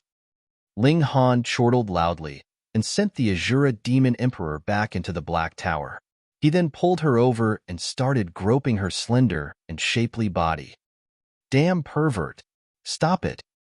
Shui Yinyu murmured. Her starry eyes were extremely seductive, and her hands rested on Ling Han's chest, trying to push him away, yet also unwilling to do so. "Stop what?" Ling Han kissed her jade-like neck and lightly nibbled her earlobe, causing her slender body to suddenly tighten up and her face to suddenly flush with an alluring shade of red. "This damn pervert has figured out all my weak points." Shui Yinyu was breathing heavily as she buried her head into Ling Han's chest, and she said, "Pei Ji might still be on the island." Ling Han nodded in agreement. This was indeed a possibility, as this island was very large, after all. They had also been few in numbers, so they had been unable to thoroughly search the entire island. Perhaps Pei Ji was waiting for Ling Han and the others to leave before he returned to his workshop. Ling Han continued to grope Shui Yinyu's body as he pondered this possibility. He had already developed a habit of doing this. Shui Yinyu was slightly annoyed by this. What kind of habit is this? Why does he have to grope my chest when pondering questions? In these past few days, this damn pervert has already groped my chest for longer than I have in my entire life. We don't have time to deal with that old thief. Let's burn those courtyards down and be done with it. Ling Han finally reached a decision and said, "Let's continue to look for pirates. Now that we have our own ship, we can come and go as we please." Shui Yinyu nodded in agreement. They had killed quite a lot of pirates before, yet it had only been enough to complete a single mission. Since they had already come here, and since the mission could be completed numerous times, they might as well kill a few more pirates. They immediately sprung into action, burning the entire village and then setting off from the beach. "I wonder where that colossal pit leads to," Ling Han said. "Moreover, it even spits out a wisp of demonic chi every once in a while. We definitely have to check it out in the future and see what lies at the bottom of the pit." Shui Yinyu was also extremely curious and said, "We can't fly before reaching the heavenly body tier, so we can only come back after we break through. I wonder if elites at the heavenly body tier can fly over this expansive sea," Ling Han mused. Shui Yinyu wasn't sure, either, as the Shui clan didn't have any elites at the heavenly body tier. As for the heavenly body tier cultivators of other clans, who had the courage to ask them, the ship was genuinely small, and it was completely unsuited for sailing over the sea, with a single wave being capable of capsizing the ship. However, this was no ordinary ship, but a ship that had been made by puppeteers. As such, there were all kinds of small trinkets on the ship that allowed it to remain extremely stable while still being extremely quick. Ling Han and Shui Yinyu were in no hurry either, as they enjoyed some lovey-dovey time with each other. They were only 15 or so centimeters away from becoming a true pair of husband and wife. Ho Yang, how long are you going to flee? A loud roar suddenly traveled over. Heh, Ju Yueyun, do you think I'm afraid of you? Another voice replied. Then why are you running away? The first voice asked. Then let's battle.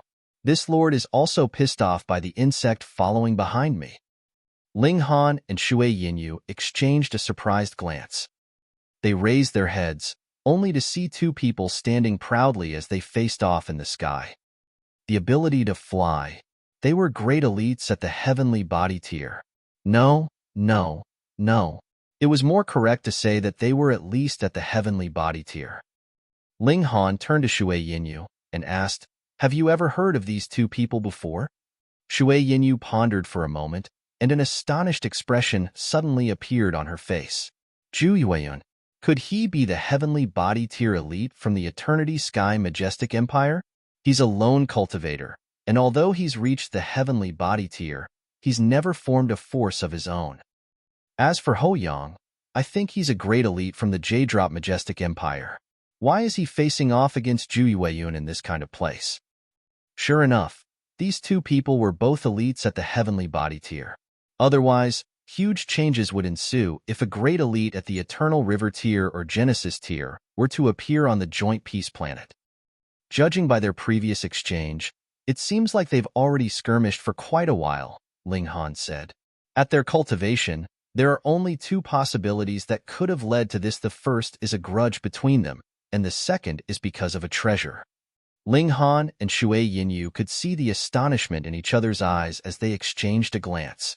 A treasure that could trigger a fight between two elites at the heavenly body tier was definitely incredibly valuable. Chapter 1033, Caught Up. Chapter 1033, Caught Up. Humph. The regulations of heaven and earth are extremely chaotic here, so it's genuinely an optimal place to battle. Ju Yueyun chuckled and said, Ho Yang, if you don't want to die here, then hurry and hand the item over. Ho Yang roared with laughter and said, Ju Yueyun, are you trying to scare this lord? You and I are both at the peak stage of the low extreme, and our battle prowess is similarly at 2 stars. If we battle with our lives on the line, it's hard to say who will be killing whom. I only know that if you don't hand the item over, this will be the resting place for your corpse. Ju Yueyun threatened in a sinister voice. Is this really necessary? Ho Yang asked. That item can't be opened anyway. Are you really willing to bet your life and tens of millions of years of cultivation on some unknown item? Ju Yueyun flared up in rage and said, You and I discovered that item together, and we even agreed to examine it together. However, you took advantage of the moment when I wasn't paying attention and actually fled with the item. How can I swallow this anger if I don't kill you? Ho Yang chuckled and said, I didn't think that you would actually be so naive. No wonder you've spent all of your time on cultivation and been lonely this entire time. You're stupid beyond belief. Die! Ju Yueyun roared in anger and lashed out at Ho Yang. Boom! Devastating flashes of light instantly exploded throughout the sky as bursts of overwhelming shock waves surged out from the battle. Like a giant mountain, roaring wave that measured hundreds of meters tall crashed through the sea. Fuck, we're going to be caught up in the shock waves from their battle. Ling Han grimaced. Their luck was truly terrible. There were so many places that the two heavenly body tier elites could have battled, yet they somehow managed to choose the sky directly above them. Weren't they two innocent bystanders going to suffer for nothing? However, now that it had come to this, their only option was to endure. Ling Han held his sword in his hand as he stood at the bow of the ship and awaited the giant wave that was surging toward them. When the wave arrived, he gave a loud roar and ferociously slashed down, forcefully carving out a narrow gap in the wave and allowing their ship to pass. Shwa, shwa, shwa. He continued to slash his sword down. This wave was far too large, and each slash that he performed could only open a gap that ran 30 meters deep. He needed to continuously slash at the wave to ensure that it didn't close in on them.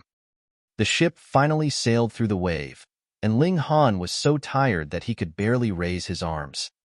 The seawater here was extremely peculiar, with each drop being as heavy as a mountain.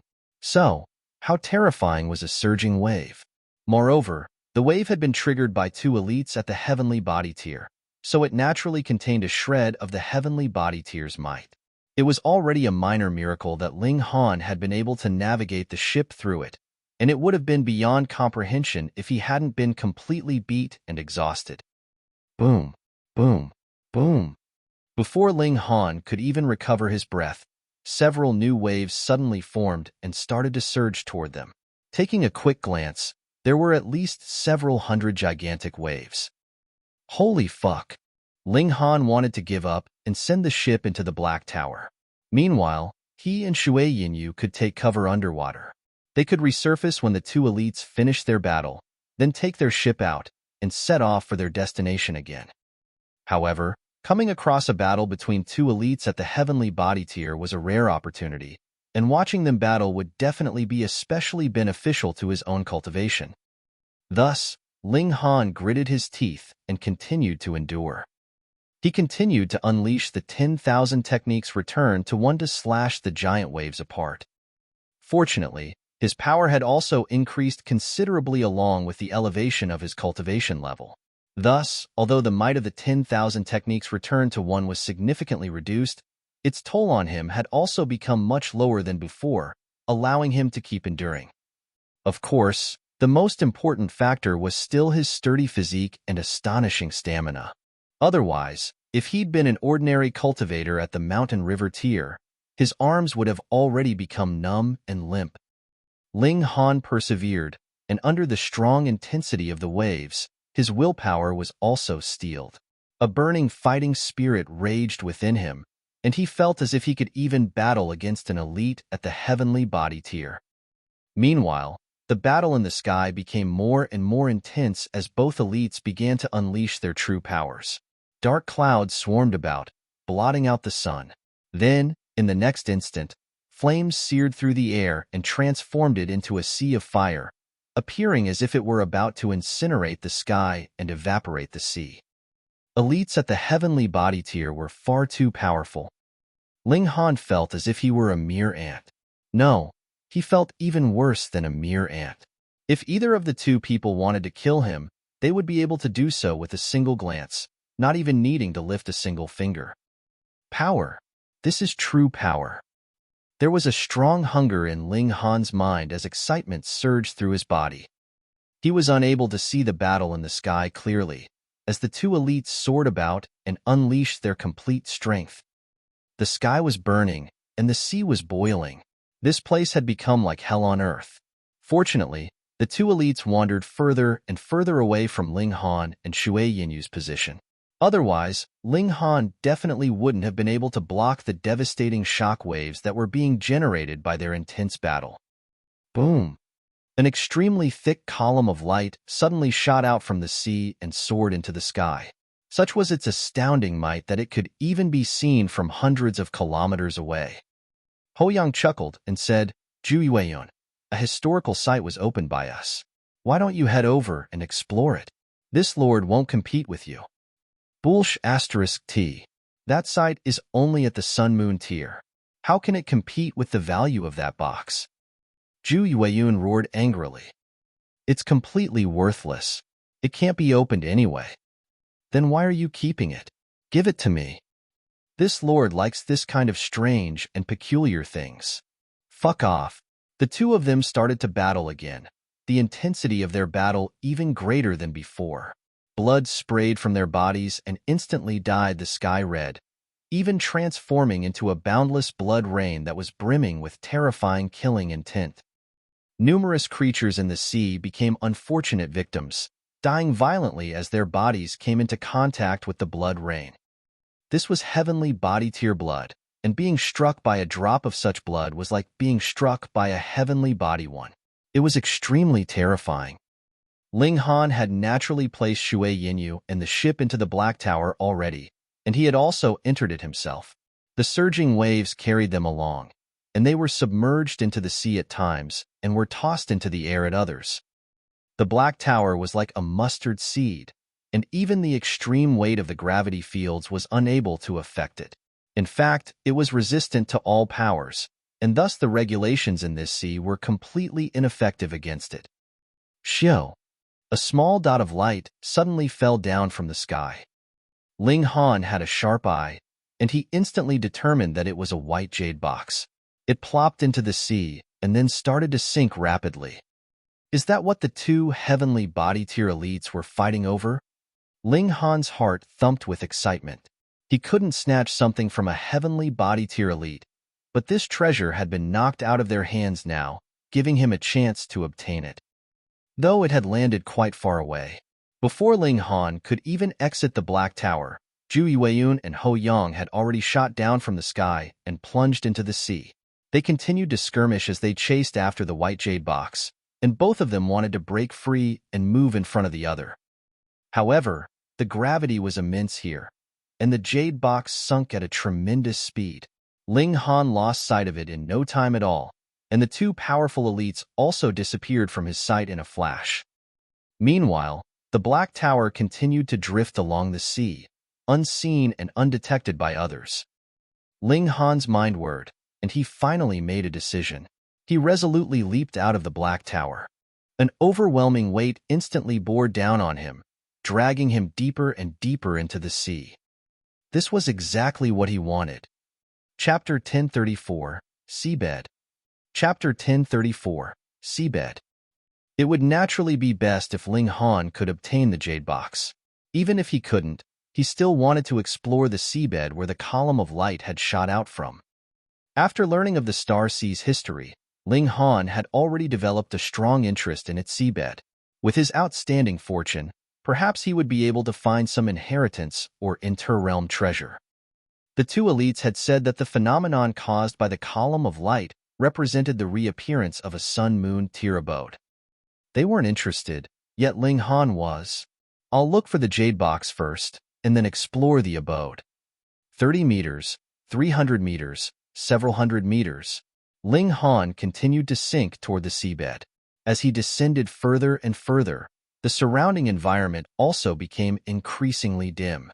However, unlike other seas, the depths of the Star Sea were only dim, with the light still present no matter how deep he descended. This was because of the tremendous gravity fields here. They were so powerful that even the refraction of light was forced to undergo some kind of extraordinary change. Light was pulled toward the bottom of the sea and was unable to refract back to the surface one. Meanwhile, Ling Han was also experiencing crushing pressure. The water pressure is so terrifying. There was some kind of indescribable regulation here. If one were to scoop up some seawater, they would find that there was absolutely nothing special about it. Upon entering the sea, however, one would discover that every single drop of water weighed as much as a mountain. With power at the mountain river tier, one could easily endure the weight and pressure of a few mountains. However, every drop of water in the Star Sea was like a mountain, making it an insanely terrifying prospect. Most importantly, the water pressure would increase the further one descended. At great depths, one wouldn't feel like they were being crushed by mountains anymore. Rather, they would feel as though they were being crushed by a heavenly body. If cultivators fell into the sea, they would have to activate an origin power barrier to protect themselves. Otherwise, they would be crushed into pulp in no time at all. It was no wonder that people couldn't stay and submerge the sea for too long. After all, they would be facing certain death once they expended all of their origin power. Ling Han had initially planned to descend to the bottom and spend a few years walking back to shore. After experiencing the water pressure, however, he realized just how naive his plan had been. Of course, Ling Han was no ordinary person. First of all, he had a tremendously powerful physique. At the very least, he was still able to withstand the crushing pressure at this moment. It was just that his bones were already cracking and groaning under the immense stress. Secondly, he still had the Black Tower. So, even if expended all of his origin power, he would still be able to enter the Black Tower to recover. After reaching a depth of 3,000 meters, the surroundings finally became pitch black. 3,300 meters, 3,600 meters, 3,900 meters. Ling Han continued to venture deeper and deeper. If others learned of this, their jaws would definitely drop slack open in shock. People did indeed come to this sea to search for lost treasures that lay on the seabed. However, they would normally only explore the shallower regions of the sea. The limit was set at roughly 3,000 meters. Past this depth, the region of the sea would be labeled as the deep sea. The deep sea was incredibly dangerous, and just the water pressure alone would be able to crush most mountain river tier cultivators. Moreover, there were even devastating demonic beasts at such depths, and it was nothing special to come across one at the sun-moon tier. One could lose their life at any moment. How much of their power could cultivators exert in such a harsh environment? 4,800 meters, 5,100 meters, 5,400 meters. When Ling Han reached a depth of 6,000 meters, the surroundings suddenly became brighter. This luminance was given off by the fish in the sea.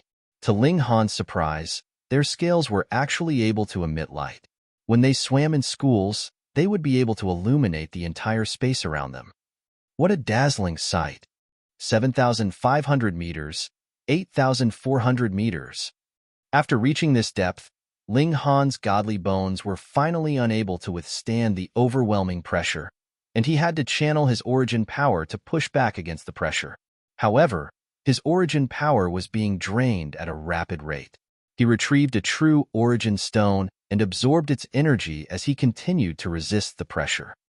9,000 meters. Ling Han finally reached the seabed. The seabed wasn't flat, instead looking like a hilly range that was full of rises and falls.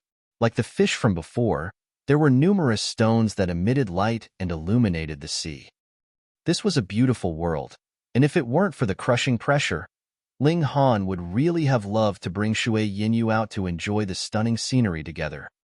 It was a pity that Shui Yinyu didn't have a sturdy physique like him.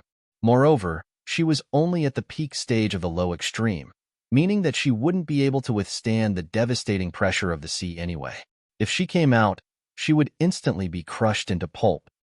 In the distance, there was a radiant glow that could be seen clearly even from very far away. That was the sun-moon tier abode.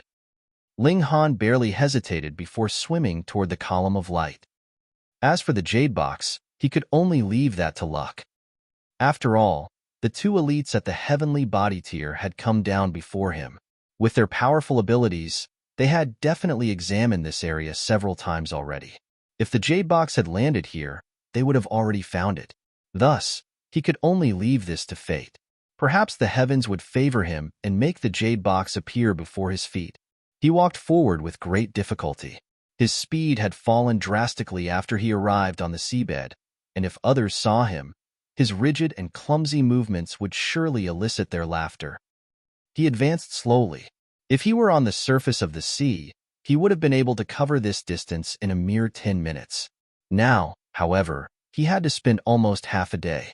Finally, an expanse of ruins appeared before him, one of its corners radiating with a dazzling light. This is probably a mountain gate. He could clearly tell that this place used to be a mountain. However, half of the mountain peak had already been sliced off. Meanwhile, most of the mountain had also sunken into the seabed. As a result, only a small portion of the mountain remained sitting in the water. A stone pillar that measured at least 30 meters in thickness and 300 meters in height stood at the waist of the mountain. This stone pillar was the source of the dazzling column of light. There was a cave entrance next to the stone pillar, and there was also some dim light radiating from within it. However, the light from the cave entrance appeared extremely insignificant when contrasted against the brilliant and piercing light from the stone pillar. Ling Han swam over and tried to enter the cave to explore it. However, a strong current suddenly surged over as a gigantic shark appeared before him. Rings of golden-veined patterns decorated the shark's colossal body. This was a golden-patterned shark, a demonic beast at the consummate level of the mountain river tier. Surprisingly, a contemptuous smile tugged at the golden-patterned shark's lips as it discovered Ling Han. After reaching the mountain river tier, demonic beasts would have naturally developed intelligence already. In the shark's eyes, Ling Han was so weak that he was almost insignificant. However, the shark still swished its tail and shot toward Ling Han like an arrow, opening its mouth to bite as it did so. There was a loud snapping sound as it snapped its mouth shut.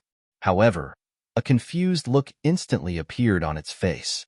For some reason, it hadn't been able to bite into anything. The minuscule human had disappeared. The shark scanned its surroundings, yet it eventually gave up on its search. Instead, it swam toward the cave entrance. It had also been drawn here by the dazzling column of light. However, the clash between the two heavenly body tier elites just then had caused it to almost wet itself, so it hadn't dared venture over. Only after the two auras had disappeared for a long time did it dare swim back to this place. There were several other beings that had the same mindset as the shark. Glancing around, one could see that a turtle, crab, seahorse, and octopus had also appeared in the surroundings. These demonic beasts were all of similar strength. Thus, they didn't engage in battle, instead conversing using their divine sense after facing off for a short while. They then entered the cave one by one. "Huh!" The demonic beasts all exclaimed in astonishment when they arrived inside the cave. They discovered that the cave wasn't filled with water, but was a dry space instead. Chapter 1035. It's mine now. Chapter 1035. It's mine now. This is the abode of a great human elite, the turtle said. No, no, no. This is most likely a mountain sect that has had most of the regions inside destroyed, the seahorse said. Only this one place still remains. This place definitely holds rare treasures, the other demonic beasts exclaimed in unison. They all communicated with their divine senses, and thus they were able to converse directly and overcome the difficulties posed by the language barriers between them. The treasures of humans might not be useful for us, the crab said. It was a demon-faced crab, and there was a demon-like pattern on its shell. It was in human form right now, yet its pair of huge pincers still remained in their original form. The bodies of demonic beasts were akin to god tools. This was heaven's blessing to them. Of course, they wouldn't mind owning a few more god tools either. Hee, you can leave if you want. I don't mind using the treasures of humans, the prawn said. It was a black armored prawn that had a pitch-black body and an extremely sturdy shell. In fact, its outer shell was as sturdy as similarly ranked godly metal. This prawn could also shapeshift into human form, with a thick layer of black armor covering its body when it did so. This armor was transformed from none other than its outer shell. This was a residence built by humans, so it was unsuitable for the demonic beasts to enter in their original form, which was relatively huge. Moreover, this wasn't a water environment, meaning that assuming human form would naturally be the most suitable. The demon-faced crab humphed and said, "There's no need for you to stick your nose into this lord's matters. Fine, fine. There are many hidden dangers here. So I say that we look for the treasures first, then decide how to divide them among us," the octopus suggested. She was the only female here, and her gray hair was plaited into dozens of braids. However, looking closely, one could see that each braid was actually a tentacle that was gently swaying about. She was a gray cloud octopus. I agree. Let's look for the treasures first. The demonic beasts reached a consensus and started exploring the ruins. It's been too long, and all of the valuable things have already crumbled to dust. Damn it! This is the Constellation Illusion Grass, a level 5 godly medicine. If there were enough, I would be able to break through to the Sun-Moon tier. This is a peculiar radiant stone, and it can temper one's godly bones. It's a shame that it's already turned into dust. Otherwise, it could have raised my armor's defense by an entire cultivation level. Heavens, this is a 4-emperor pill. The wails and agonized cries of the demonic beasts continued to echo throughout the ruins. They were stunned by the amount and rarity of the treasures here. Yet they were also filled with a deep grief as all of these treasures had already crumbled, turning into dust. There wasn't a single item that remained in optimal condition. This treasure storage was divided into several smaller rooms, and they went through each of these rooms one by one. They arrived at the final room, and all they found there was a single stone slab. This stone appeared extremely ordinary. This was also the demonic beast's first reaction. This stone was far too ordinary, not even giving off the slightest of lusters. This was the kind of stone that wouldn't attract a second glance if it were tossed onto the ground with other stones. The problem was, would one really place such an ordinary stone inside a treasure storage? It would be hard to determine if there was nothing to compare it to. However, the treasures in the other rooms were all at the Sun-Moon tier, and only this room housed a stone that appeared extremely ordinary. How could the demonic beasts not be suspicious? "What on earth is this thing?" a demonic beast asked curiously. "How about we examine it first? There's no need for us to fight over it before we learn of its functions," the demon-faced crab suggested. Agreed. The demonic beasts all shuffled over. No one dared to attack, as they had already reached a consensus. If anyone dared to make a move, they would definitely become the target for everyone else. However, this stone was truly as normal could be, even seeming extremely irregular in some places. It appeared as if it had been chipped off from a larger boulder. The demonic beasts tapped it and ran their hands over it, yet there was absolutely no reaction from the stone. However, their expressions changed drastically when they started attacking the stone. This was because attacking the stone was like attacking air, with the stone remaining firm and unmoving no matter how they attacked it. Although we're unaware of what other functions this stone has, just the fact that it can absorb attacks is already extremely shocking, the gray cloud octopus exclaimed. This stone slab wasn't just sturdy. The most astounding part was that it could actually absorb attacks. The faces of the demonic beasts were all filled with greed. Even if this stone slab had no other uses, just the fact that it could absorb attacks was already beyond extraordinary. Shwa. Several hands instantly grabbed at the stone. Now that they knew of its effect, everyone naturally wanted to obtain the stone for themselves. If they could use this stone as a shield, the strength of their defenses would definitely increase manyfold. "Move aside. It's mine." The demonic beasts roared at each other as they fought over the stone. This was naturally a chaotic battle. Every single demonic beast was aiming for the stone slab, so they didn't have any intention of killing their opponents. However, whenever someone obtained the stone slab, they would instantly be surrounded and attacked by everyone else. Thus, even if there were demonic beasts who were slightly stronger, they still held no advantage at all in such a chaotic battle. Pong! Right at this moment, however, the golden patterned shark's body suddenly exploded. The other demonic beasts were all given a fright. What happened? No one targeted him, so how did he suddenly die? At this moment, a figure suddenly appeared and reached toward the stone slab. It was none other than Ling Han. He hadn't lingered in battle just then, and had directly entered the Black Tower instead. However, he'd been swallowed into the golden patterned shark's belly along with some seawater. Just then, he exited the Black Tower and unleashed his full strength, immediately causing the golden patterned shark to explode into pieces. So what if it was a demonic beast? Its internal organs were still extremely fragile and vulnerable. Human. Damn it. The other demonic beasts were all shocked and infuriated. Although they didn't belong to the same race and weren't especially friendly with each other, they were all sea demons, after all. Even though they'd attacked each other at times, they were definitely firm allies when it came to fighting against external enemies. Moreover, Ling Han was actually trying to snatch the stone slab. They all attacked in unison. The tentacles of the octopus, pincers of the crab, and claws of the turtle all struck at Ling Han. Ling Han was merely at the early stage of the medium extreme, so he appeared extremely insignificant in the eyes of the demonic beasts. He had somehow managed to kill the golden-patterned shark just then, but such an event would definitely not happen a second time. Pong! Their attacks all slammed into Ling Han's back, and each of the 5 attacks was at the consummate level of the mountain river tier. They were confident that no one at the medium extreme could withstand such an attack. However, although Ling Han spat out a huge mouthful of blood, his speed became even quicker as he shot forward and grabbed the stone slab with his hand. What? The 5 demonic beasts were all stunned. How was this possible? This human was merely at the medium extreme, so any single one of them should have been able to blast him into pieces, much less all 5 of them together. How did he only spit out a mouthful of blood?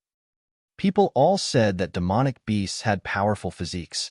However, by the looks of it now, it appeared as though this human was the true demonic beast. Ling Han landed on the ground, stumbling forward a few steps before he caught himself. Searing pain burned across his back. Although his physique was on par with level 3 godly metal, he still felt a significant amount of pain after being hit by 5 consummate-level demonic beasts.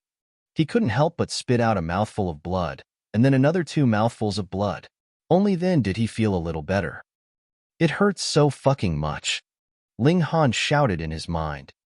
However, the stone slab was finally his now. He wouldn't be afraid of losing it even if a heavenly body tier elite came over right now. Sorry, but this stone slab is mine now. Chapter 1036, The Unfortunate Pei Ji. Chapter 1036, The Unfortunate Pei Ji. Put down the stone slab, and we can spare you, the gray cloud octopus uttered coldly. Her whole head of tentacles was lightly dancing. At first, they were only about a foot long, but now, they extended to about 3 meters long, just as if they were spiritual serpents.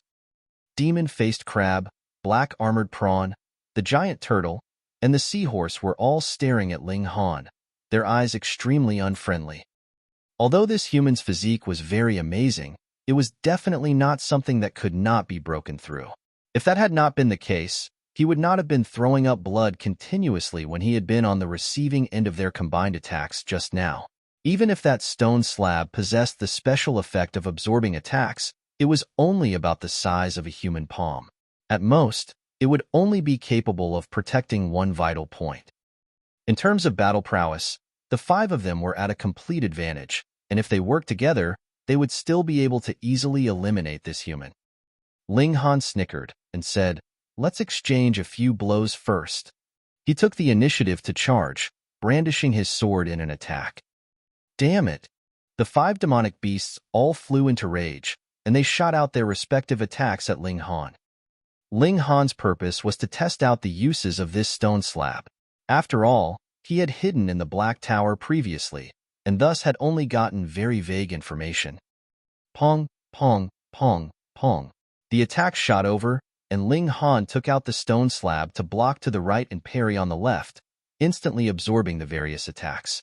It was like a sponge soaking in water, making no sound and frighteningly quiet. He was involuntarily surprised.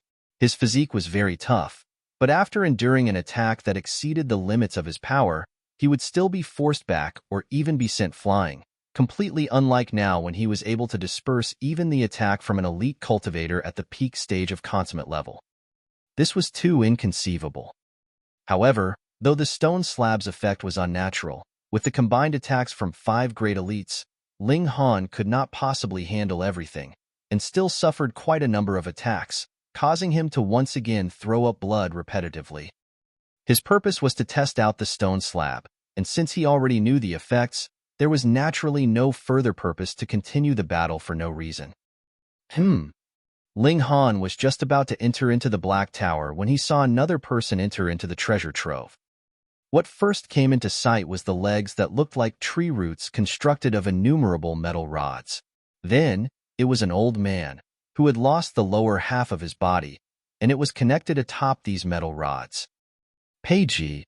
Obviously, he, too, had discovered that a pillar of light had shot skywards from here, and thought that a secret treasure had appeared. Hence, he had rushed here with all impatience. Big Brother Pei Great, quick, Come and help me block these people. Ling Han called out loudly. Ling Han. Pei Ji couldn't help but be surprised. He had never imagined that he would see Ling Han here. Was this brat a portent of calamity for him? Why was it that he would see the latter everywhere he went? Ling Han pounced over, but at the instant he neared, he flashed right into the Black Tower. Immediately, Gray Cloud Octopus, Demon-Faced Crab, and the other great elites all turned their eyes to Pei Ji. Where's the brat? They asked icily. If that stone slab could be used appropriately, then the value it exhibited would be incredibly astonishing. Pei Ji was baffled. At first, he had thought Ling Han was mocking him by calling him Big Brother, but when he saw the extremely unfriendly eyes of these five, he knew that he had been done in by Ling Han. Ling Han had diverted the disaster onto him. Damn it! Exactly what utterly horrible thing had that brat done that it would implicate him as well? Ho ho, I shall not lie to you. Not only am I not friends with that damnable brat, we are enemies. I, too, want to kill him and delight in his death afterwards. Pei Ji took a few steps back, not daring to be the slightest bit careless. He was even more displeased internally. If it were not for the fact that his two pseudo-Sun Moon tier puppets had been snatched away by Ling Han for some inexplicable reason, he would have been able to easily suppress these five animals. So what need would there be for him to be as cautious as he was now? Humph, the words of humans should never be trusted, Demon-Faced Crab said coldly. That's right. Though this old man is already crippled and does not have much youthful vitality either, he is still in existence of the consummate level, after all. Devouring his blood essence would still be a little nutritious. Gray Cloud Octopus stretched out her foot-long tongue and licked her lips. Pei Ji was stunned and quickly went into a defensive position. He said, Everyone, I am not one easily to be trifled with either. If you want to kill me, at least one of you would die with me. Is that right? The five demonic beasts made their moves at the same time and attacked Pei Ji simultaneously. Pong! The moment they made their move, Pei Ji was completely at a disadvantage and ended up being horribly thrashed by the five demonic beasts. His battle prowess only matched his cultivation level, or was even a bit weaker than that. The majority of demonic beasts, though, could reach the standard of battle prowess they should have. A great many even possessed battle prowess that exceeded their cultivation levels by a star because of their tenacious body and unique anatomy. Hence, with only him against a large number of enemies, and furthermore being dominated in terms of battle prowess, Pei Ji was naturally even worse off. Pooh! He spat out blood madly. As a puppeteer, he himself was weak in actual battle. However, his strongest two puppets had been taken by Ling Han, so he had only had a few puppets left to cover him while he fled, but they were all in the low extreme. This kind of puppet absolutely could not dive into the deep sea, and they had long been crushed by the underwater pressure. Furthermore, he could not store them into his spatial spirit tool. Hence, he was really all by himself now. The situation now was practically disadvantageous to him to the utmost. A mere human. Just a human. The five demonic beasts all smirked coldly. Pei Ji's inability to withstand a single blow finally helped them recover their lost confidence. The brat just now was after all an exceptional case, and the majority of humans were still normal. Pei Ji was extremely depressed. He had not seen any treasures after rushing all the way here, and was now being targeted by the combined attacks of five elites. This was practically baffling and extremely depressing. That despicable brat, it was all his fault. His fault entirely. 100 flowers dancing wildly. Pei Ji delivered a powerful move. Innumerable metal legs bloomed like they were the petals of a flower. The power of the attack extremely shocking. What mood did he have to linger in the battle? He planned to deliver a powerful move to cut a path of blood out and flee. Whatever treasure there was, he did not want it anymore. Humph! Turtle stepped out to block his attack. His body shook and instantly became a few times bigger, forcibly taking this attack head-on. Pong, pong, pong, pong. A series of attacks fell, but merely created brilliant sparks on that turtle's back, completely unable to break through his defenses. Turtle was the demonic beast with the strongest defenses. There was practically none that could match it. Pei Ji almost spat out blood. He had shot out a powerful move, yet only one of the elites from the other side was enough to block it forcefully. Die! Demon-faced crab and the other three immediately followed through with an attack. Schwa, countless octopus tentacles stretched out, while giant crab pincers and prawn pincers clamped down. They were all covered with divine patterns and flickered with divine light. Ah! Pei Ji released a horrible scream. Though he was defending with all his might, there were too many enemies, and they were too strong. One of his arms was instantly cut off, and over a dozen bloody holes appeared on his chest. Thankfully, his vital points had been missed. Otherwise, he would definitely have died with their single attack. The 5 great demonic beasts did not pull any punches. Another attack blasted over, intending to end Pei Ji's life. Apologies, this person is guilty of terrible crimes, and I must kill him personally.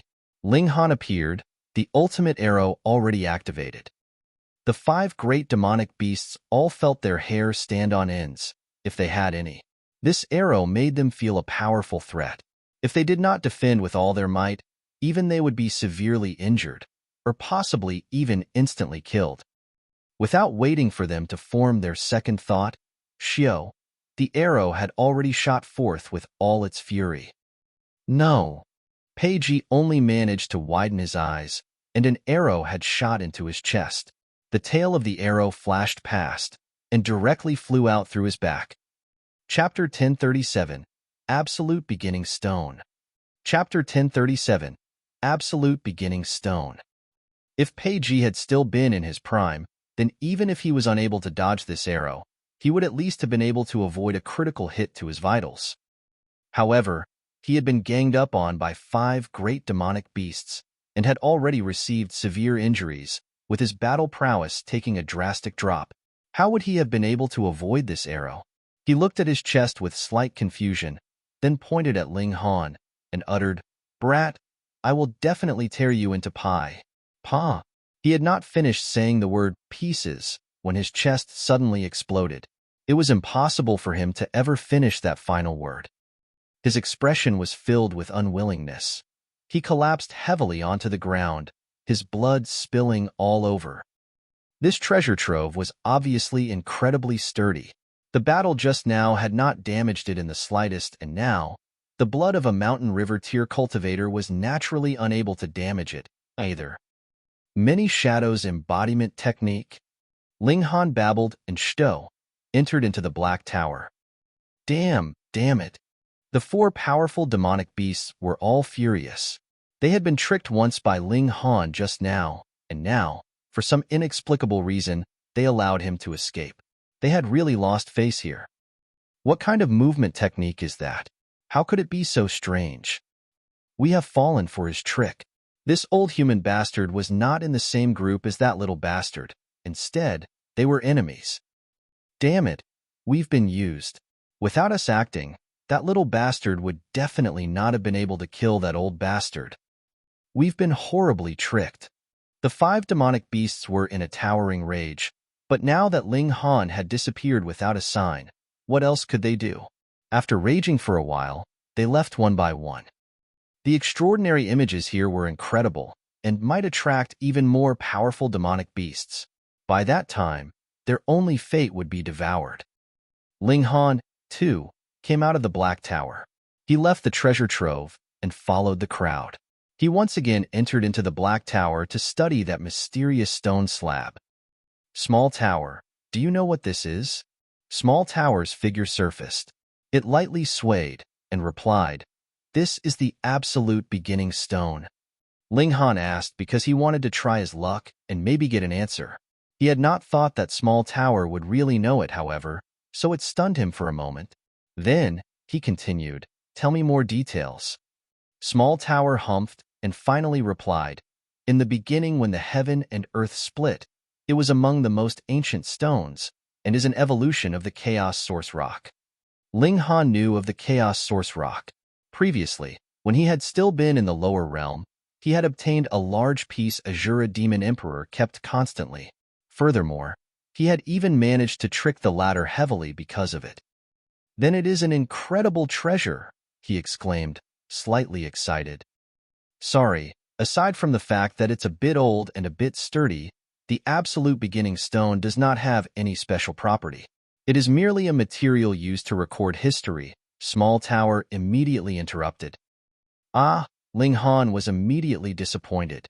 This was something he had snatched back when he fully knew he faced the risk of being heavily thrashed, and it actually could not be considered a treasure.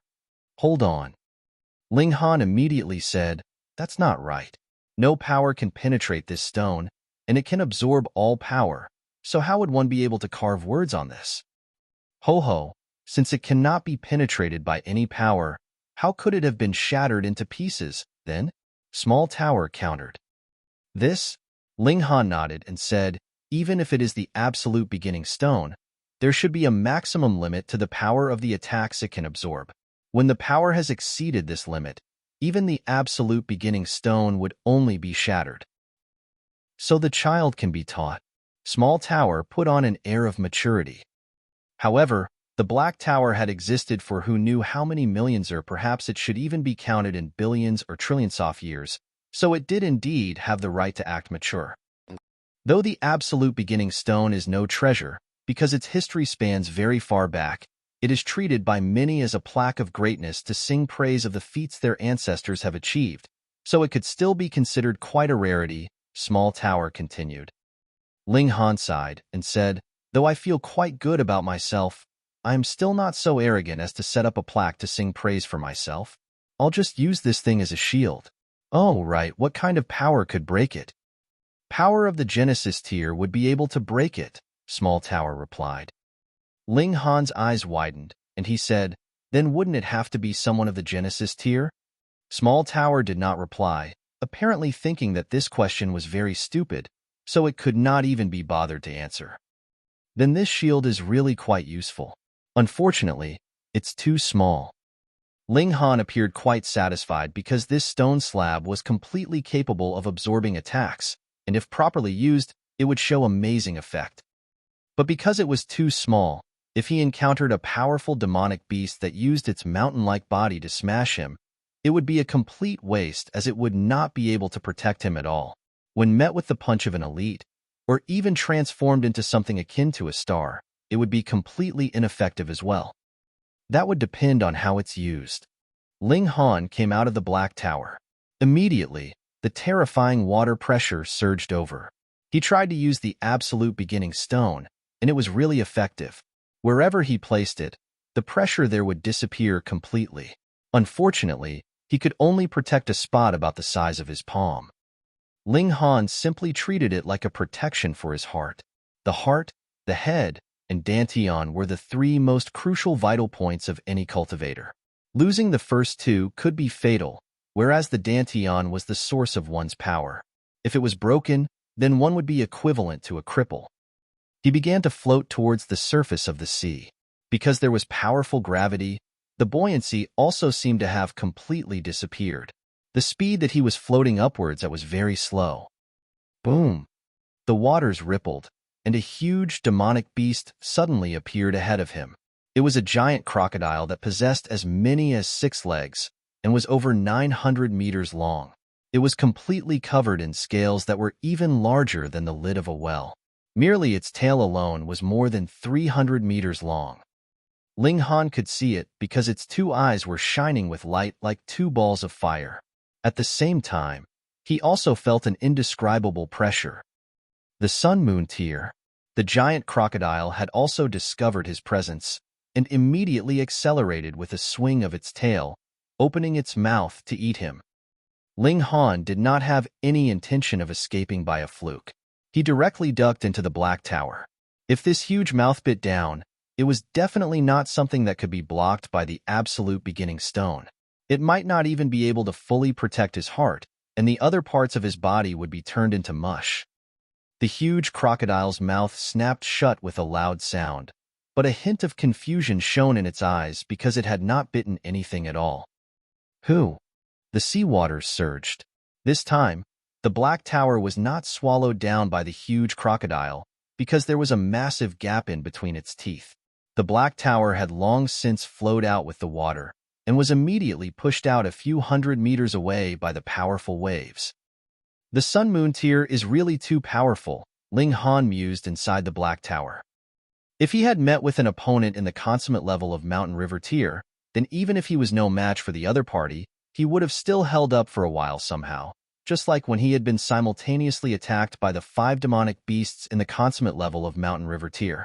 He had only spat out a few mouthfuls of blood back then.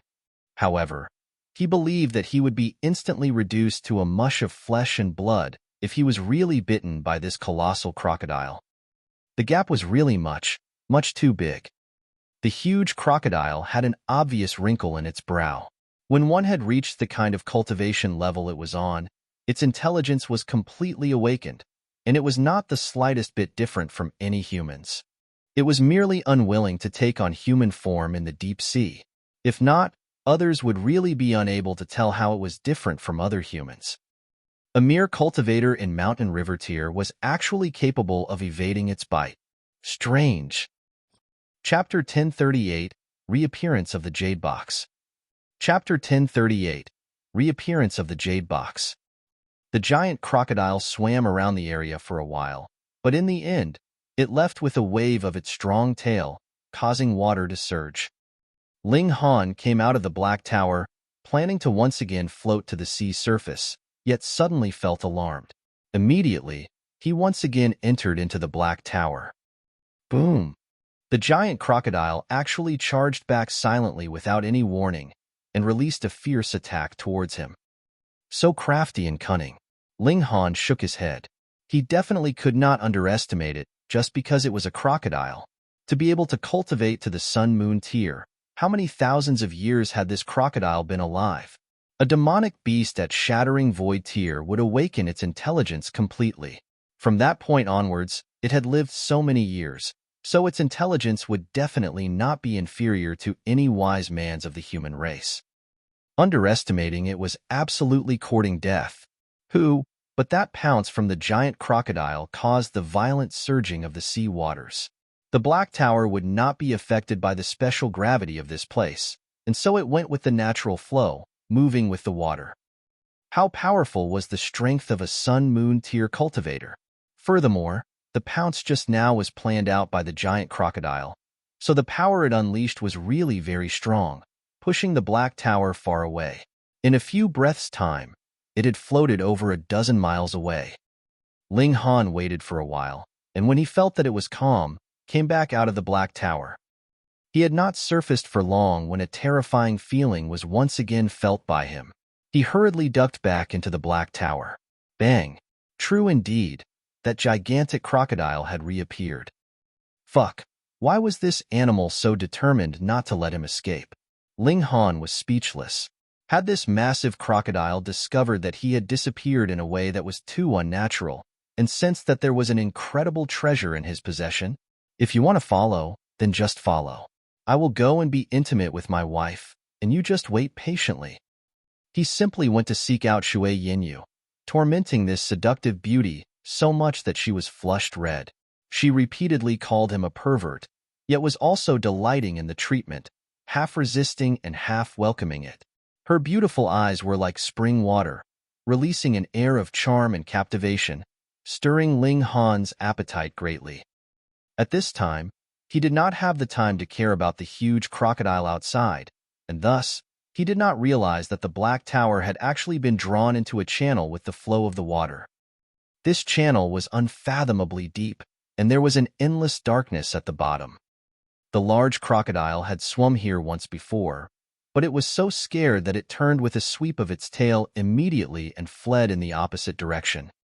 If Ling Han had also noticed this detail, perhaps he would have immediately come out of the Black Tower and would not have allowed the Black Tower to fall in no matter what. But now, he was completely ignorant of the situation outside, just going with the flow of the water, which brought him into the endlessly deep abyss. Ling Han and Shui Yinyu were whispering sweet nothings to each other to pass the time, waiting for that giant crocodile to leave by itself out of impatience. Shio, he came out of the Black Tower. Fuck. He only felt as if all the bones inside his body had been shattered, immediately releasing cracking sounds. Why was it like this? Ling Han was confused. The water pressure here was extremely frightening, and this was something that he had been aware of. However, it was definitely not serious to this extent. Even if he channeled his origin power, it was useless this time. In an instant, over a dozen of his bones had been broken, and they even turned into shattered pieces. He could not hold on. He immediately entered into the Black Tower, and then channeled the indestructible Heaven Scroll. His bones began to heal, and after about 30 minutes, he was completely recovered. Why has the pressure suddenly become so strong? Ling Han observed the outside world from within the Black Tower, but it was completely dark there, and the surroundings were completely different from before. Ahead of them, there was a somewhat weak light, flickering. Oh no! Who knows where the waves created by that massive crocodile have drawn us to? Ling Han was lost for words.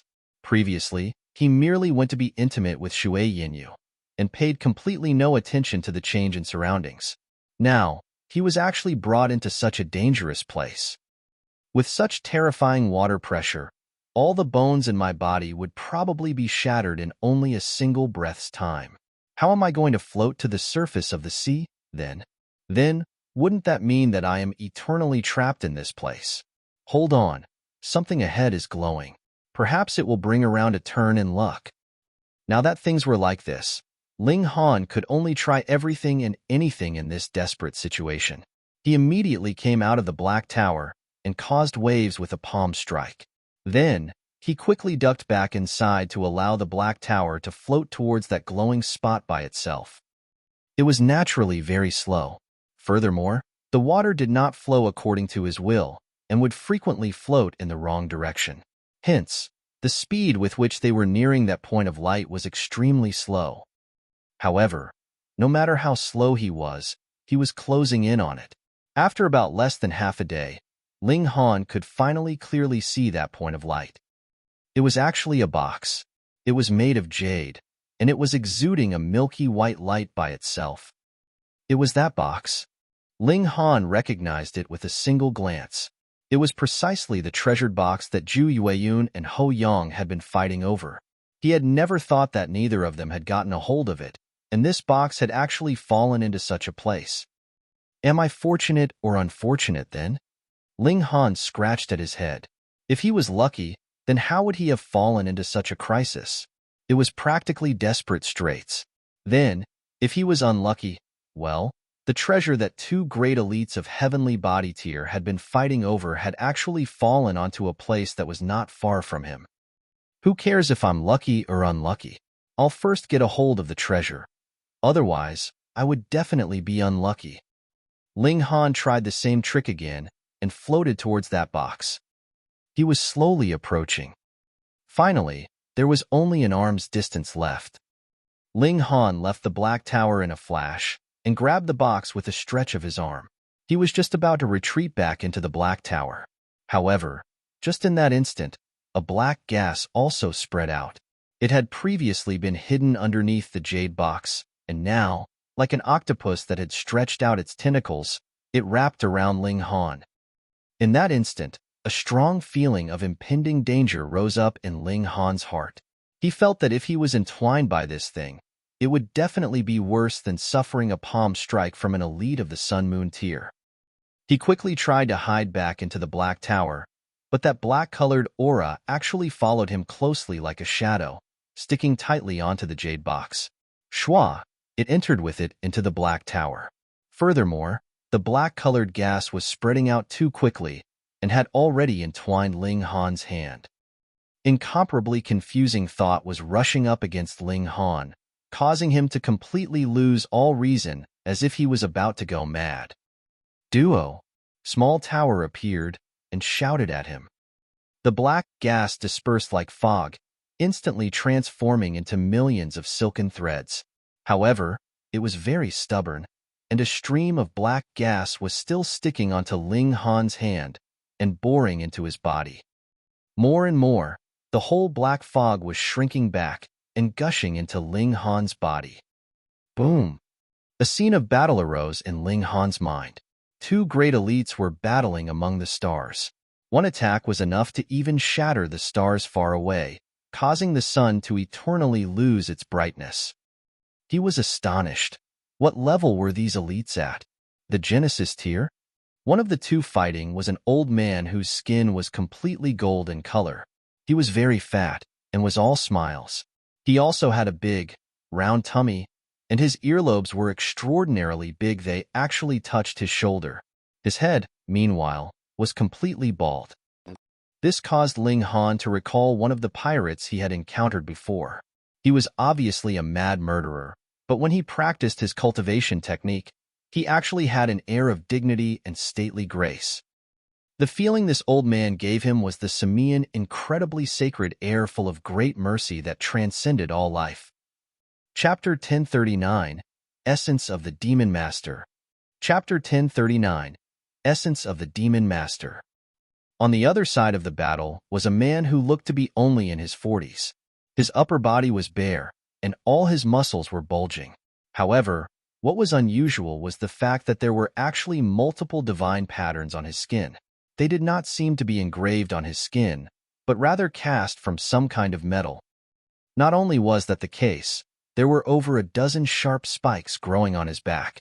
They had all sprouted from his spine, and each spike was over 1/2 meter long, making for a frightening sight. A black chi entwined around his entire body, which gave Ling Han a feeling of familiarity. Demonic chi. Right, that was precisely demonic chi. This man was a great elite of the netherworld, and the golden-skinned old man was obviously one of the immortal realm. This was a battle between the two most powerful elites from the two realms. In their great battle, they could change the shape of their bodies according to their will. There were times when they were the size of ordinary humans, but there were other times when they were zillions of meters tall. With a stretch of their arm, they could easily grab a star nearby and smash it into the other. In the fierce battle between these two titans, the surrounding stars had been completely ravaged, multiple blinding spots of light lighting up the dark universe.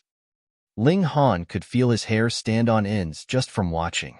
A whole star was smashed into bits, and there was a massive conflict involving the regulations of heaven and earth. That kind of destructive power was capable of utterly ruining everything. Even elites of the heavenly body tier would only be insta-killed in this kind of battle. However, this kind of conflict did not have the slightest negative effect on these two people. They merely continued such an utterly destructive battle and created even greater destruction. Yet finally, the man from the netherworld was no match for his opponent. He was hit with a great attack, his body sent flying and directly shattering a star. Meanwhile, he was stuck to a shattered piece of the star and streaked towards the depths of the universe. This powerful move directly shattered his physical body and erased his divine sense as well. In theory, he was definitely and completely dead, with no hope of survival. He streaked through the universe alongside this shattered piece of star for who knew how long, and finally crashed into a planet, turning a plane into a massive sea.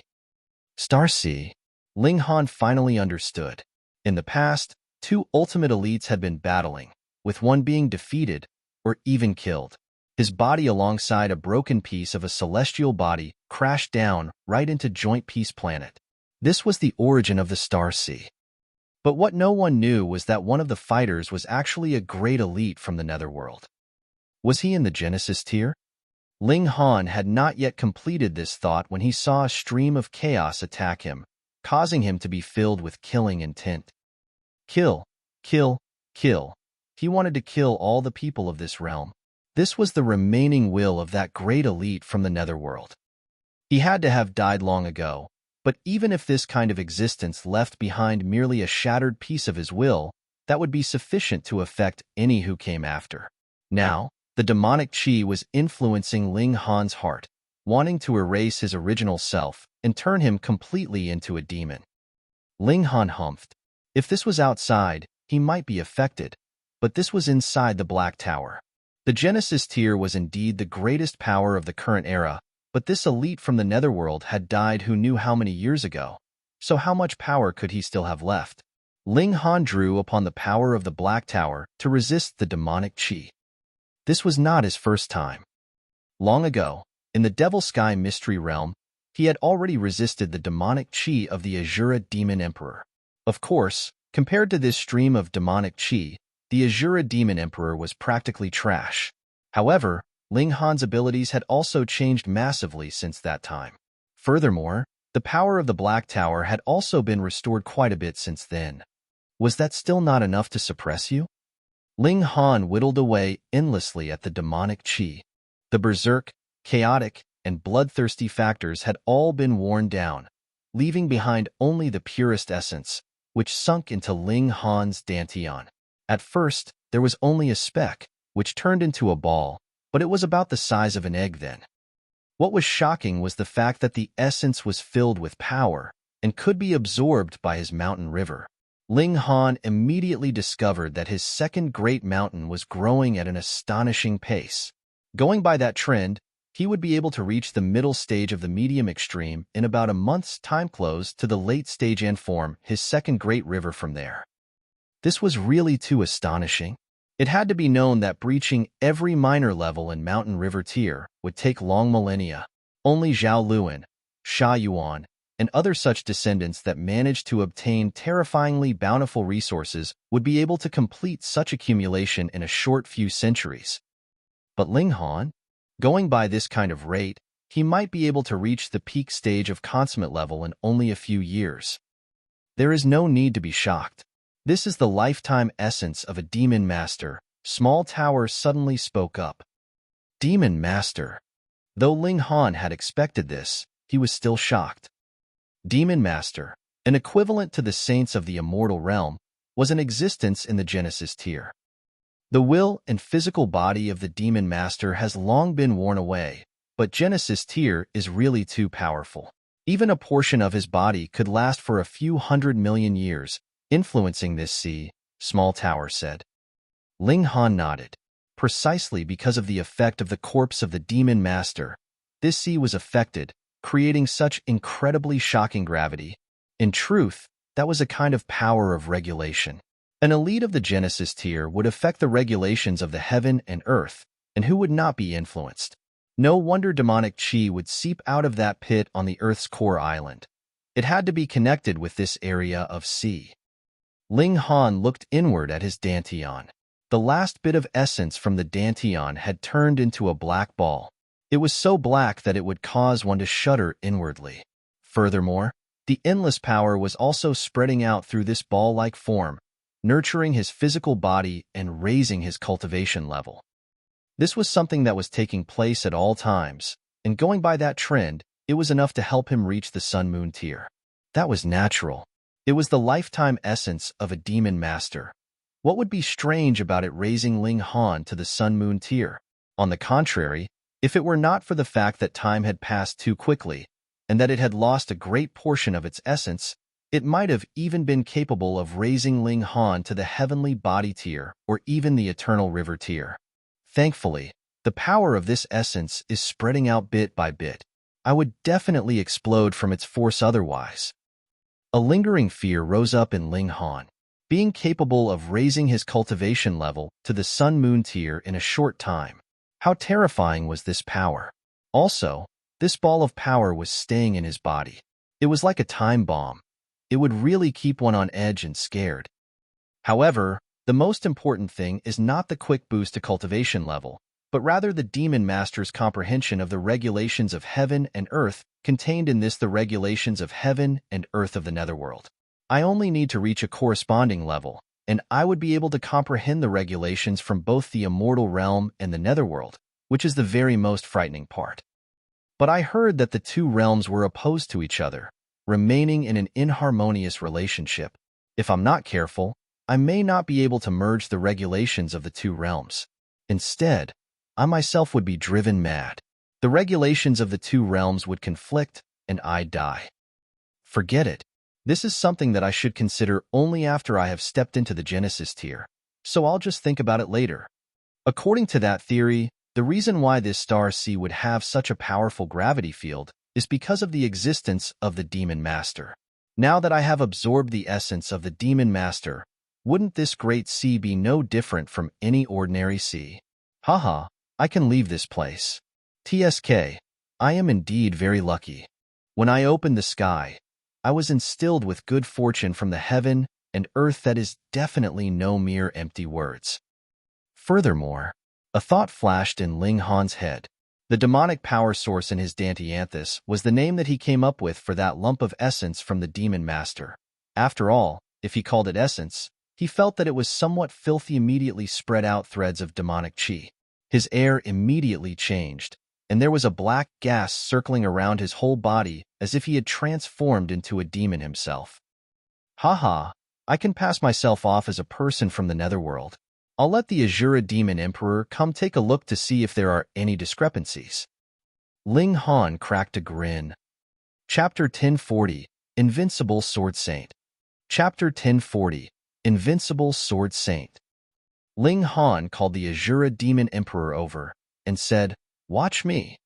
"Yes, Master. Oh, great Master." The Azura Demon Emperor was working hard to improve his flattery skills, and he immediately started to perform with all his might.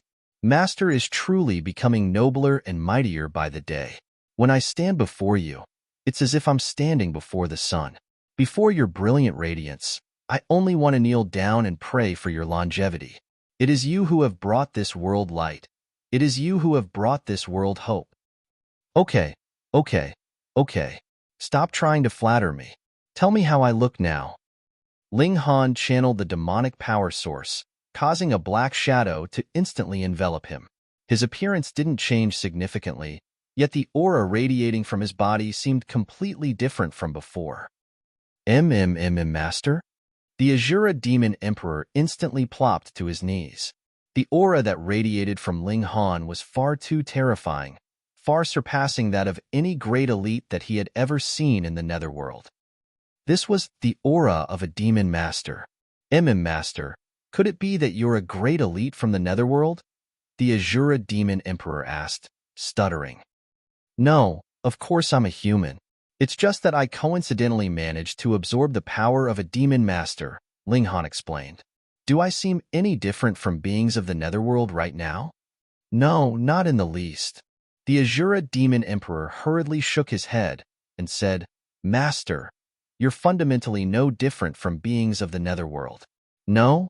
In terms of essence, you're in fact countless times nobler than them. Oh, dear Master, please allow little Azura to embrace your leg. Piss off. Ling Han kicked the Azura Demon Emperor aside. Do you think you can act cute just because you're in the body of a wolf? Ling Han waved his hand and threw the Azura Demon Emperor into some distant corner in the Black Tower. He then summoned the Jade Box over again. This Jade Box was extremely sturdy, and even elites at the heavenly body tier wouldn't be able to open it. If he were outside, Ling Han also wouldn't be able to open it. However, he was in the Black Tower right now. He examined the Jade Box and discovered that it was actually one seamless entity. It was like a naturally formed piece of jade, though its large size made it seem more like a box. He shook his head, unable to sense whatever lay inside the jade. Since I can't find any seams, I'll use brute force to open it. Ling Han used his fingers like a knife and dragged them across the jade. The boundless power of the Black Tower flowed into him, making him feel as if he were an omnipotent god. Open, he said softly. Pa! The Jade Box was cut open by him, and sure enough, it was hollow inside. There was only a piece of silver paper resting in it. Ling Han tried to pick it up, yet his expression changed drastically as a burst of sword light suddenly slashed over. It was as quick as lightning, and impossible for him to dodge. Ding! Small Tower appeared and blocked the sword light, and then said, What despicable deeds did you perform? Why are you targeted by everyone everywhere you go? Heh, will you die if you don't bag me for a while? Ling Han mulled over the sword strike as he walked over. That strike had been incredibly quick, yet that was only because he hadn't drawn on the power of the Black Tower to avoid it. After all, who would be wary of a piece of paper? Could this be the decree of a supreme being? Ling Han was prepared this time, and he summoned the power of the Black Tower around his body. Right now, perhaps only cultivators at the Genesis tier would be able to threaten him. He reached toward the piece of silver paper again. Xiao! Another burst of sword light slashed toward Ling Han. So fast. Although he was already prepared, Ling Han was still surprised by the astonishing speed of the sword light. In fact, it was even quicker than his annihilating dragon star arrow. This kind of speed was completely abnormal. Wang! The sword light ground to a halt as it arrived before Ling Han's body. This was unavoidable as Ling Han was like a true god in the space contained within the Black Tower. Even the speed of the sword light could do him no harm. Ling Han's heart thumped with excitement, and he exclaimed, "What on earth is this? How is it so domineering?" He believed that he had genuinely come across an extremely valuable item. As expected of a treasure fought over for by two heavenly body-tier elites, he unfolded the silver paper and was faced with an even more relentless attack as countless bursts of sword light slashed over in unison. It was as if tens of millions of sword lights were surging over together. A wall of light appeared before Ling Han's body. It was formed due to the tremendous number and density of sword lights. Vanish!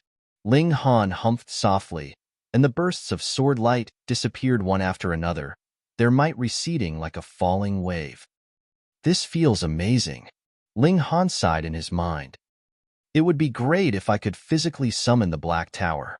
If I were able to do that, I would be able to force others into the Black Tower and then suppress them.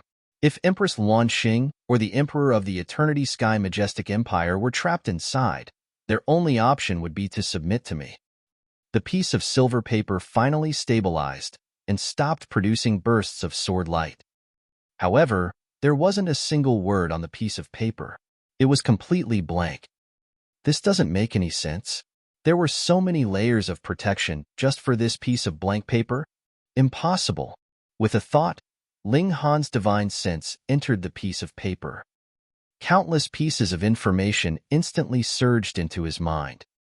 For form sword technique, eventually, only these 4 words remained in his mind.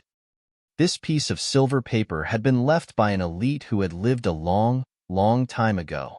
He was a grandmaster of the Sword Tao, and people referred to him as the Invincible Sword Saint. The title Saint signified that he was a great elite who had reached the Genesis tier. Generally speaking, however, even those at the Genesis tier didn't dare refer to themselves as Sword Saint, Saber Saint, and so on. This was because such titles implied that one was the most powerful in a certain field. That being the case, one who claimed such a title could expect countless cultivators who were masterful in the same field to challenge them relentlessly. After all, no one would easily acknowledge such titles. Of course, the Invincible Sword Saint hadn't given this title to himself. Rather, this had been a publicly acknowledged title. Moreover, not only was he titled a Sword Saint, but his title even had the word Invincible in it, signifying that he was even more powerful. It was extremely likely that he was the strongest cultivator of the Sword Tao in history. Meanwhile, his strongest sword technique was the 4-form sword technique, which consisted of 4 parts: the fast technique, slow technique, chaotic technique, and calm technique. What was recorded on the piece of paper was the fast technique. Ling Han sighed with emotion after roughly experiencing the sword technique. As expected of a sword technique created by a great elite at the Genesis tier, this isn't something that ordinary people can practice. It was because this sword technique required its wielder to possess a powerful physique. As its name implied, the fast technique focused on speed. Its speed was incredible, so much so that it would surpass the limits of its wielder's cultivation level. This involved the breaking of regulations, which was why one needed to have an extremely strong physique. Otherwise, one's body would be obliterated by the regulations before they could even start to break the said regulations. This technique suits me perfectly. Ling Han was over the moon. The fast technique simply required one's physique to be at the same level as their cultivation level. However, Ling Han's physique was already a level above his cultivation level. This implied that his mastery of the fast technique could perhaps even surpass the Invincible Sword Saint if they were to be compared at the same cultivation level. However, The Invincible Sword Saint only achieved great accomplishment in the four-form sword technique after advancing to the Genesis tier. This involves the regulations of the Genesis tier, so I might be unable to comprehend this sword technique's essence. Ling Han shook his head. His comprehension was indeed astonishing, yet due to the restrictions posed by his cultivation level, he was still unable to comprehend techniques of the Genesis tier. Forget about it. Let me practice this sword technique and see how it goes. It's about time that I raised my sword skills. Chapter 1041, Fast Technique. Chapter 1041, Fast Technique. Ling Han was in no hurry to leave, so he stayed in the Black Tower to practice his newly learned sword technique. 1 day, 2 days, 3 days.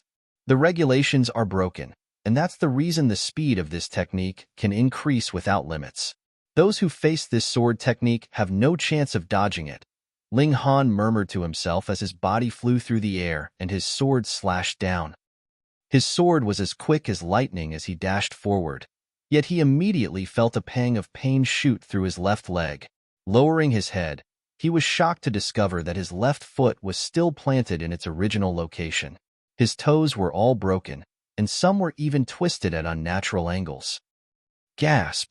Is this the consequence of breaking the regulations? Ling Han grimaced as he hurriedly reattached his left foot. He channeled the indestructible heaven scroll and healed the wound. I took the wrong path. Although the speed of my sword was quicker, the damage to my body was even greater.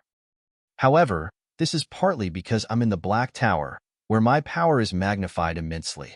If I were outside, I definitely wouldn't have been able to twist my bones to such a degree. I can't practice here. I have to go out first. Ling Han exited the Black Tower and immediately discovered that the devastating water pressure had already disappeared. In fact, it was somewhat wrong to say that it had disappeared. After all, the sea would naturally have some pressure at great depths. However, such pressure was like weightless fog to him right now, and it was completely unable to affect his godly bones. If that's the case, will I be able to use my flight god tool as well? Ling Han retrieved the cloud-piercing shuttle and tried to steer it. Sure enough, the cloud-piercing shuttle split through the currents and arrived at the surface of the sea after a mere few seconds. It then shot into the sky.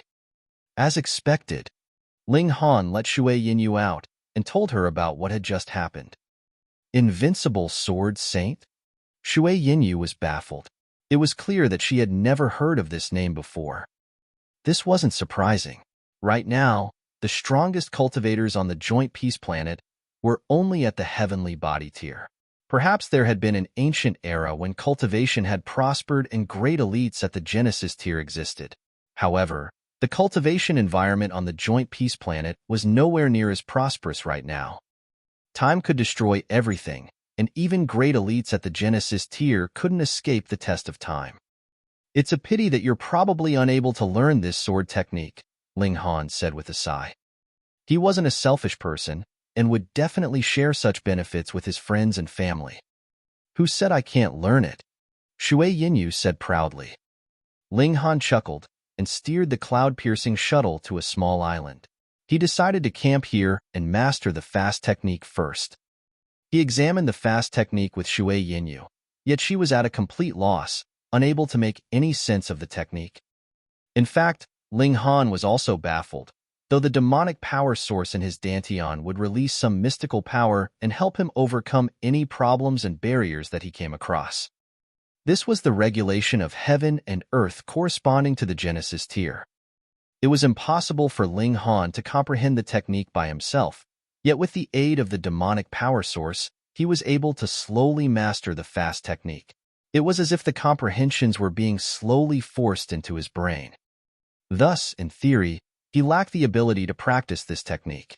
However, even the heavens had helped him, with the Jade box coincidentally landing right where the Demon Master rested. Meanwhile, his Black Tower was able to suppress the essence of the Demon Master, and he was more so cultivating the indestructible Heaven Scroll. It was due to all of these conditions being satisfied that he was able to succeed. Even so, the pace of Ling Han's improvement was still as slow as a snail crawl. Ling Han felt extremely uncomfortable when he wielded his sword, with his hand, feet, waist, and every other part of his body all twisted at an angle that made it hard to apply strength. Anyhow, Strange couldn't begin to describe how this technique felt. He slowly overcame these problems, and the speed of his sword became faster and faster. However, the faster his sword became, the more burden was placed on his body. His godly bones would creak and groan with every strike that he performed, and if it were Shui Yinyu who was performing them, all of her bones would definitely be shattered. So fast. Shui Yinyu witnessed Ling Han's improvement, with the speed of his sword becoming quicker with each passing day. In the beginning, she could still follow Ling Han's sword light with her eyes. Now, however, she couldn't follow it at all. His hand would move, and his sword would instantly reach its target.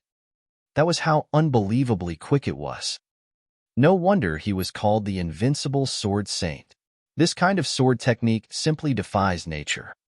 This is only one form of the four-form sword technique. How powerful is the slow technique, chaotic technique, and calm technique? Ling Han and Shui Yinyu were both extremely intrigued. After a month of practice, Ling Han finally attained small accomplishment in the fast technique. At the same time, he had also managed to advance to the middle stage of the medium extreme thanks to the help of the demonic power source. In addition to that, he also used some spare time to practice his alchemy, finally succeeding in refining the heavenly pearl pill. "Let's go and kill some more pirates," Ling Han said with a laugh. After mastering the sword technique, he naturally had to improve his skills through battle. They rode on the cloud-piercing shuttle, unafraid of coming across Sun-Moon tier elites.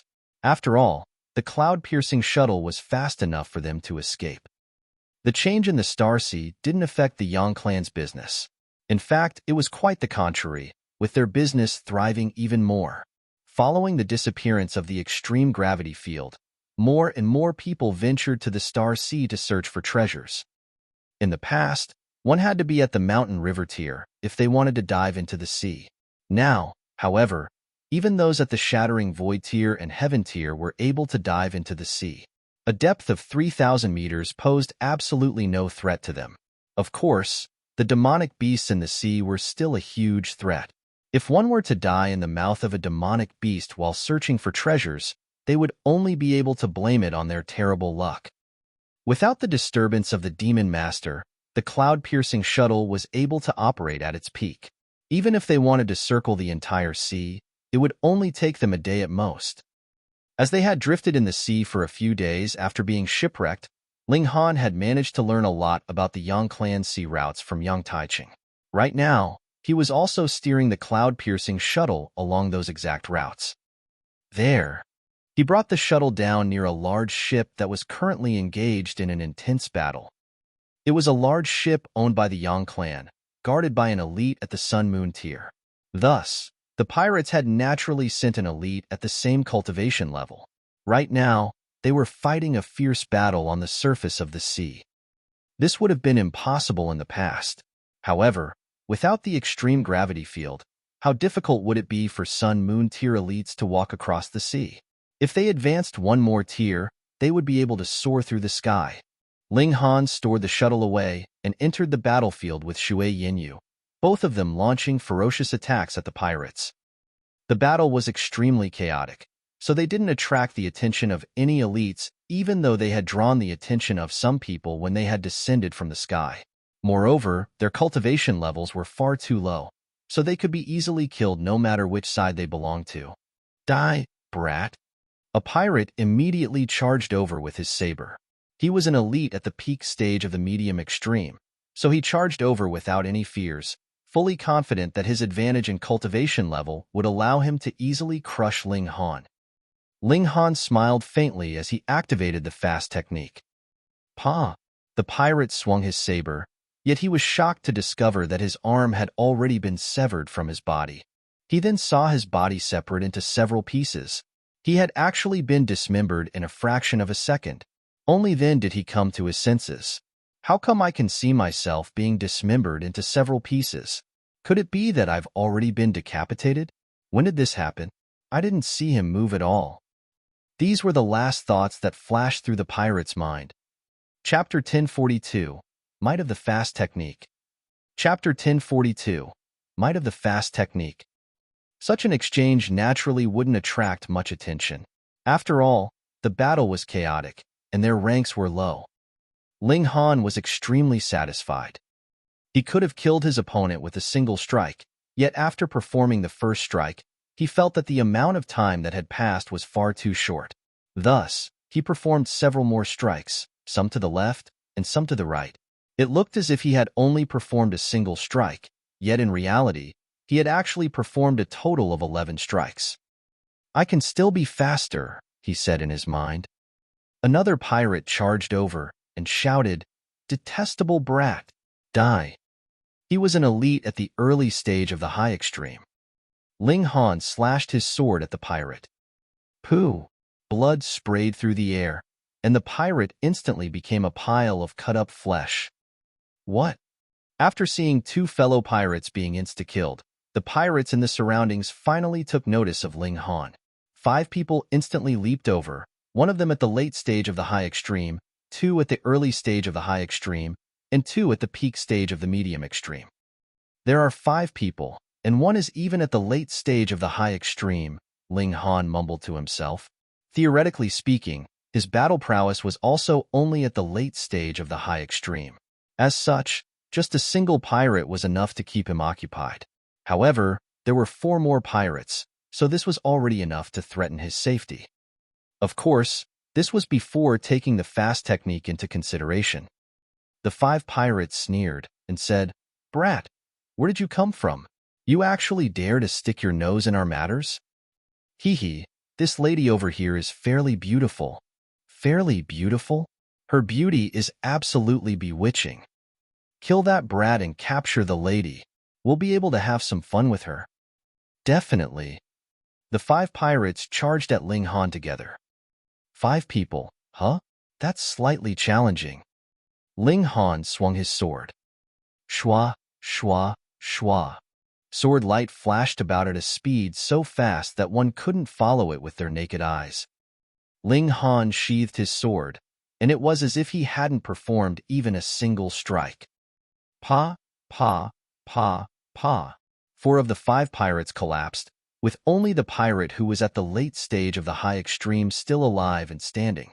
However, there was a deep gash on his neck, and it was clear that he had only just escaped being decapitated. A cold chill gripped the remaining pirate's heart.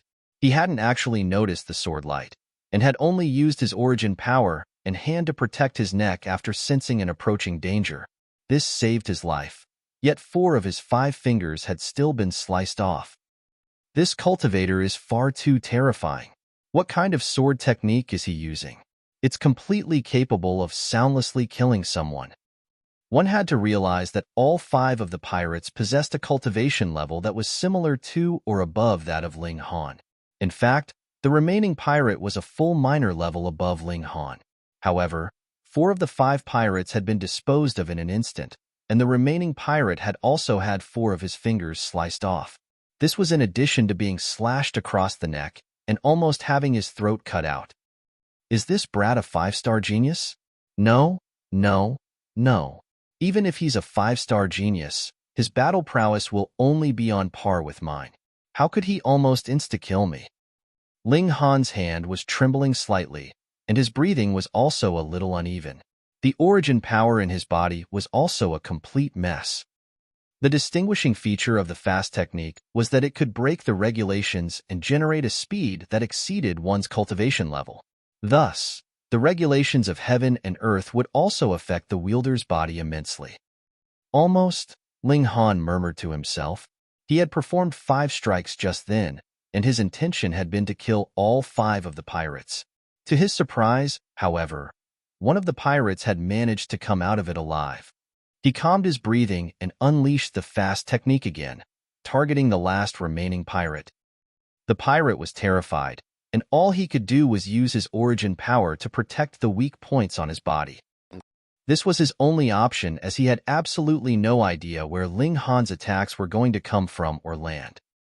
The problem was, the area that he needed to defend was far too large, as he needed to spread his origin power over several fatal weak points. However, Ling Han could easily focus his attacks on a single point, rendering the pirate's relatively weak defenses completely useless. Pong, pong, pong. The speed of Ling Han's sword was incredibly fast. How incredibly fast! It was so fast that the pirate's origin power shield shattered after taking 2 strikes. Moreover, this shield needed time to regather, while the speed of Ling Han's sword strikes was far quicker than the speed at which the pirate's origin power shield could reassemble. The pirate was merely able to last for 3 breaths of time. Blood spurted through the air as the pirate gazed at his chest in disbelief. His heart had been pierced, and his dantian had also been shattered. Pong! He collapsed, never to wake up again. Meanwhile, Ling Han was panting heavily. The fast technique was extremely taxing on one's origin power and stamina. Moreover, it was also extremely detrimental to one's body. As such, it placed a tremendous burden on whoever wielded it. Detestable brat.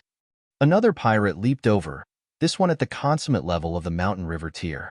His hair was a mess, and his face was chubby and full of excess flesh.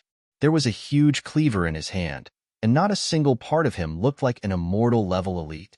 Instead, he looked like a swine butcher. Divine patterns lit up on the blade of the cleaver as the pirate swung it at Ling Han with both hands. The divine patterns dazzled with a radiance that made it impossible to trace the cleaver's trajectory. Consummate level? Ling Han was itching to test his mettle. He took a deep breath before activating the fast technique and unleashing a flurry of attacks. In terms of speed, the fast technique was most likely the quickest in the world. At the very least, no immortal at the consummate level of the mountain river tier could beat Ling Han in speed. Thus, the disheveled pirate could only switch from attack to defense. He held his cleaver across his body, blocking a good half of it. At the same time, his body radiated with a faint golden glow that pushed his defensive prowess to extreme. He didn't stick only to defense, clenching his left hand into a fist and ferociously swinging it at Ling Han. Pong! The two of them exchanged a strike. A gash appeared on the pirate's neck, though it wasn't very deep. Meanwhile, Ling Han had been struck on his shoulder, which had clearly caved in under the impact. Truth be told, Ling Han had definitely been injured more in this exchange. However, the pirates and sailors who had witnessed this exchange were all immensely shocked. Ling Han was only at the middle stage of the medium extreme, while his opponent was already at the middle stage of the consummate level. There was a whopping 8 sub-minor levels between their cultivation levels. Even if the pirate was no prodigy, Ling Han had still managed to fight almost 8 stars above his level. 8 stars. Who could believe this?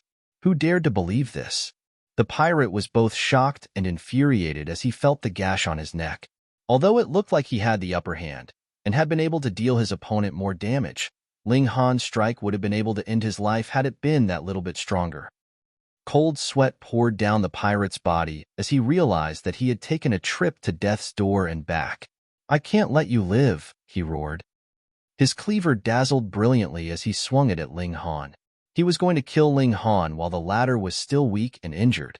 Otherwise, he would definitely be no match for Ling Han in a few years' time. Much to his shock, however, he immediately noticed that Ling Han's shoulder was healing at an unbelievable rate. Pooh! He was so shocked that even his attack ground to a halt. His brain was ringing with disbelief. Such a powerful physique coupled with such an astonishing regeneration ability. Is this brat a beast? "Come again," Ling Han said with a chuckle. Fear flashed across the pirate's face. His cultivation level was higher than Ling Han, and his strength was also greater than Ling Han.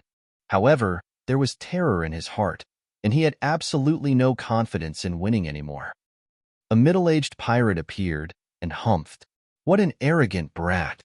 His had a skinny build, yet there was an image of a red sun behind his back. Sun Moon Tier. Chapter 1043, Slap Across the Face. Chapter 1043, Slap Across the Face. Heh, Shicheng, your opponent is me. There was a loud laugh, and a heavily built male appeared before Ling Han. His left hand was ordinary, yet his right hand was surprisingly large. Moreover, it was as black as ink and radiated with the luster of metal. Yuanxiang, is this brat a new prodigy of your Yang clan? The pirate who had been referred to as Shiqing asked. His voice rumbled like thunder. Yuanxiang was none other than the Sun-Moon tier elite of the Yang clan, standing before Ling Han at this moment. His right hand was significantly larger. Who knew if this was because of his brilliant self-pleasure skills? So what if he is? So what if he isn't? Either way, it's none of your business, Yuanxiang said coldly. His pitch-black right hand started to glow and radiate a terrifying aura as strands of divine patterns appeared, forming an ancient image. Heh, it looks like my guess was correct.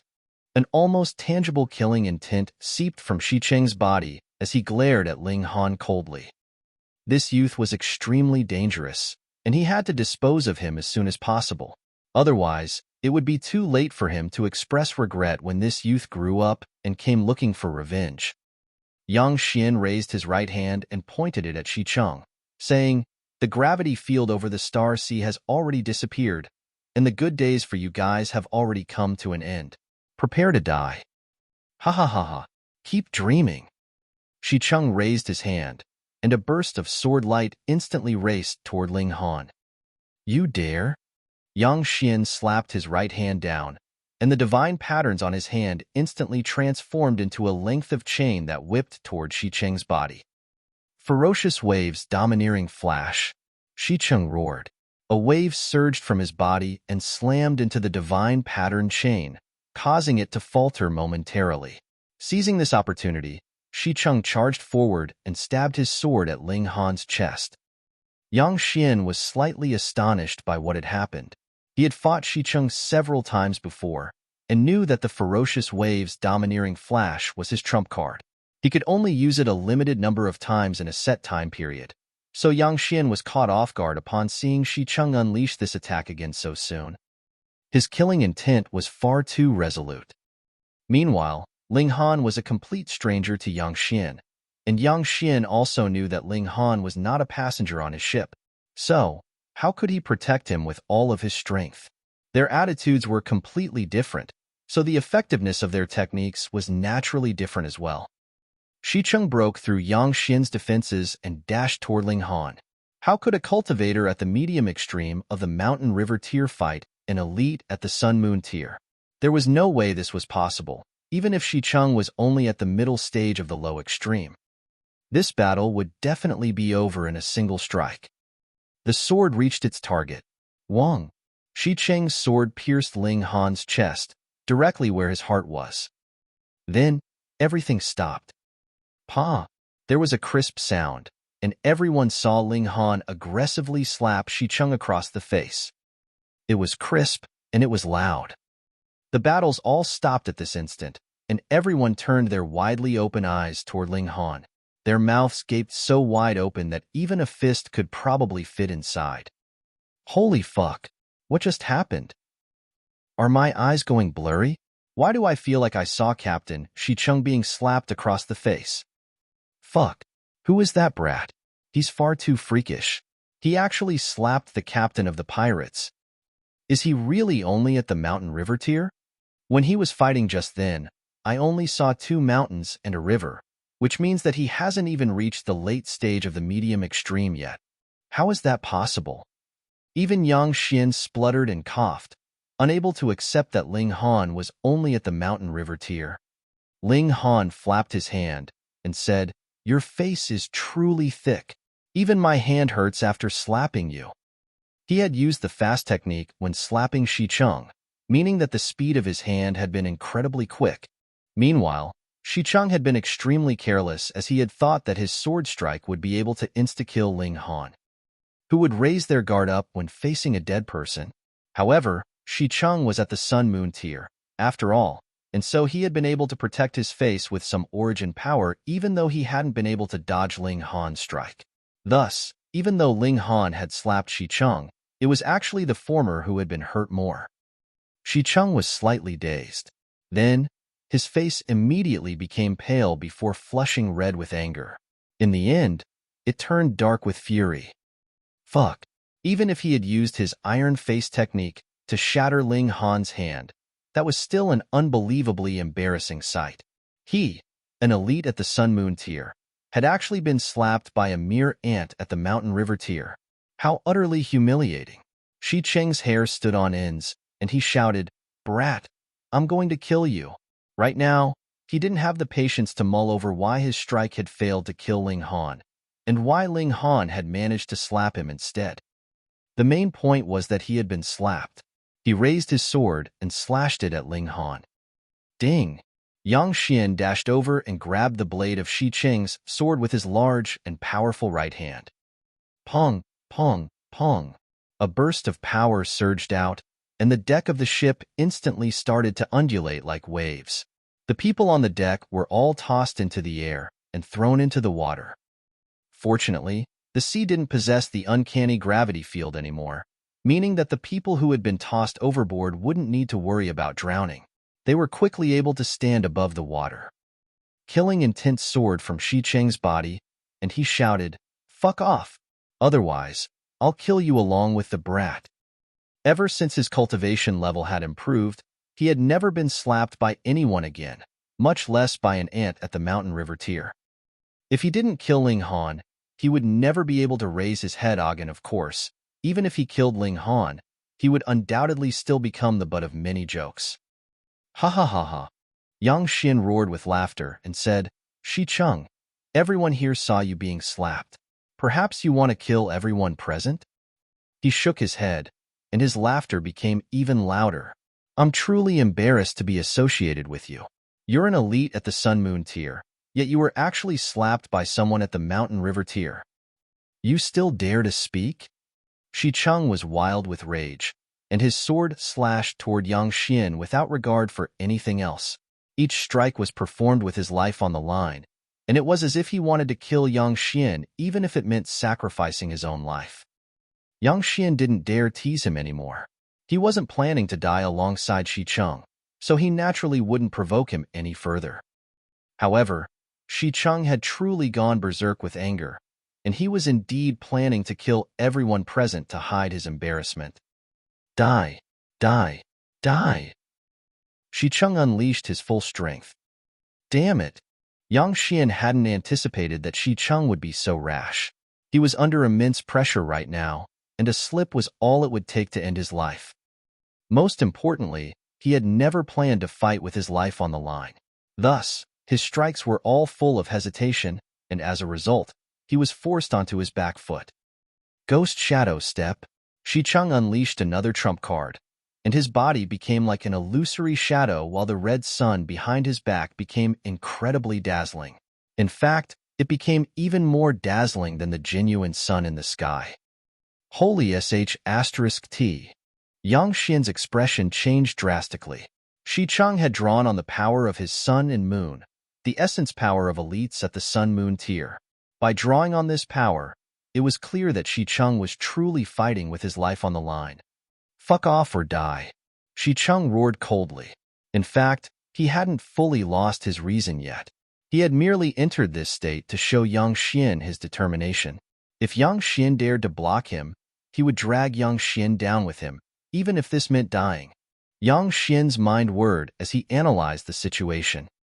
If Ling Han were a disciple of the Yang clan, he would definitely give his all to protect him, even if he had to sacrifice himself. However, it was a shame that Ling Han was no disciple of the Yang clan. Potentially sacrificing his life for an outsider? It wasn't worth it. You're tuning in to the Warrior Lore YouTube channel. Don't forget to subscribe and join us on this journey to catch the most captivating stories.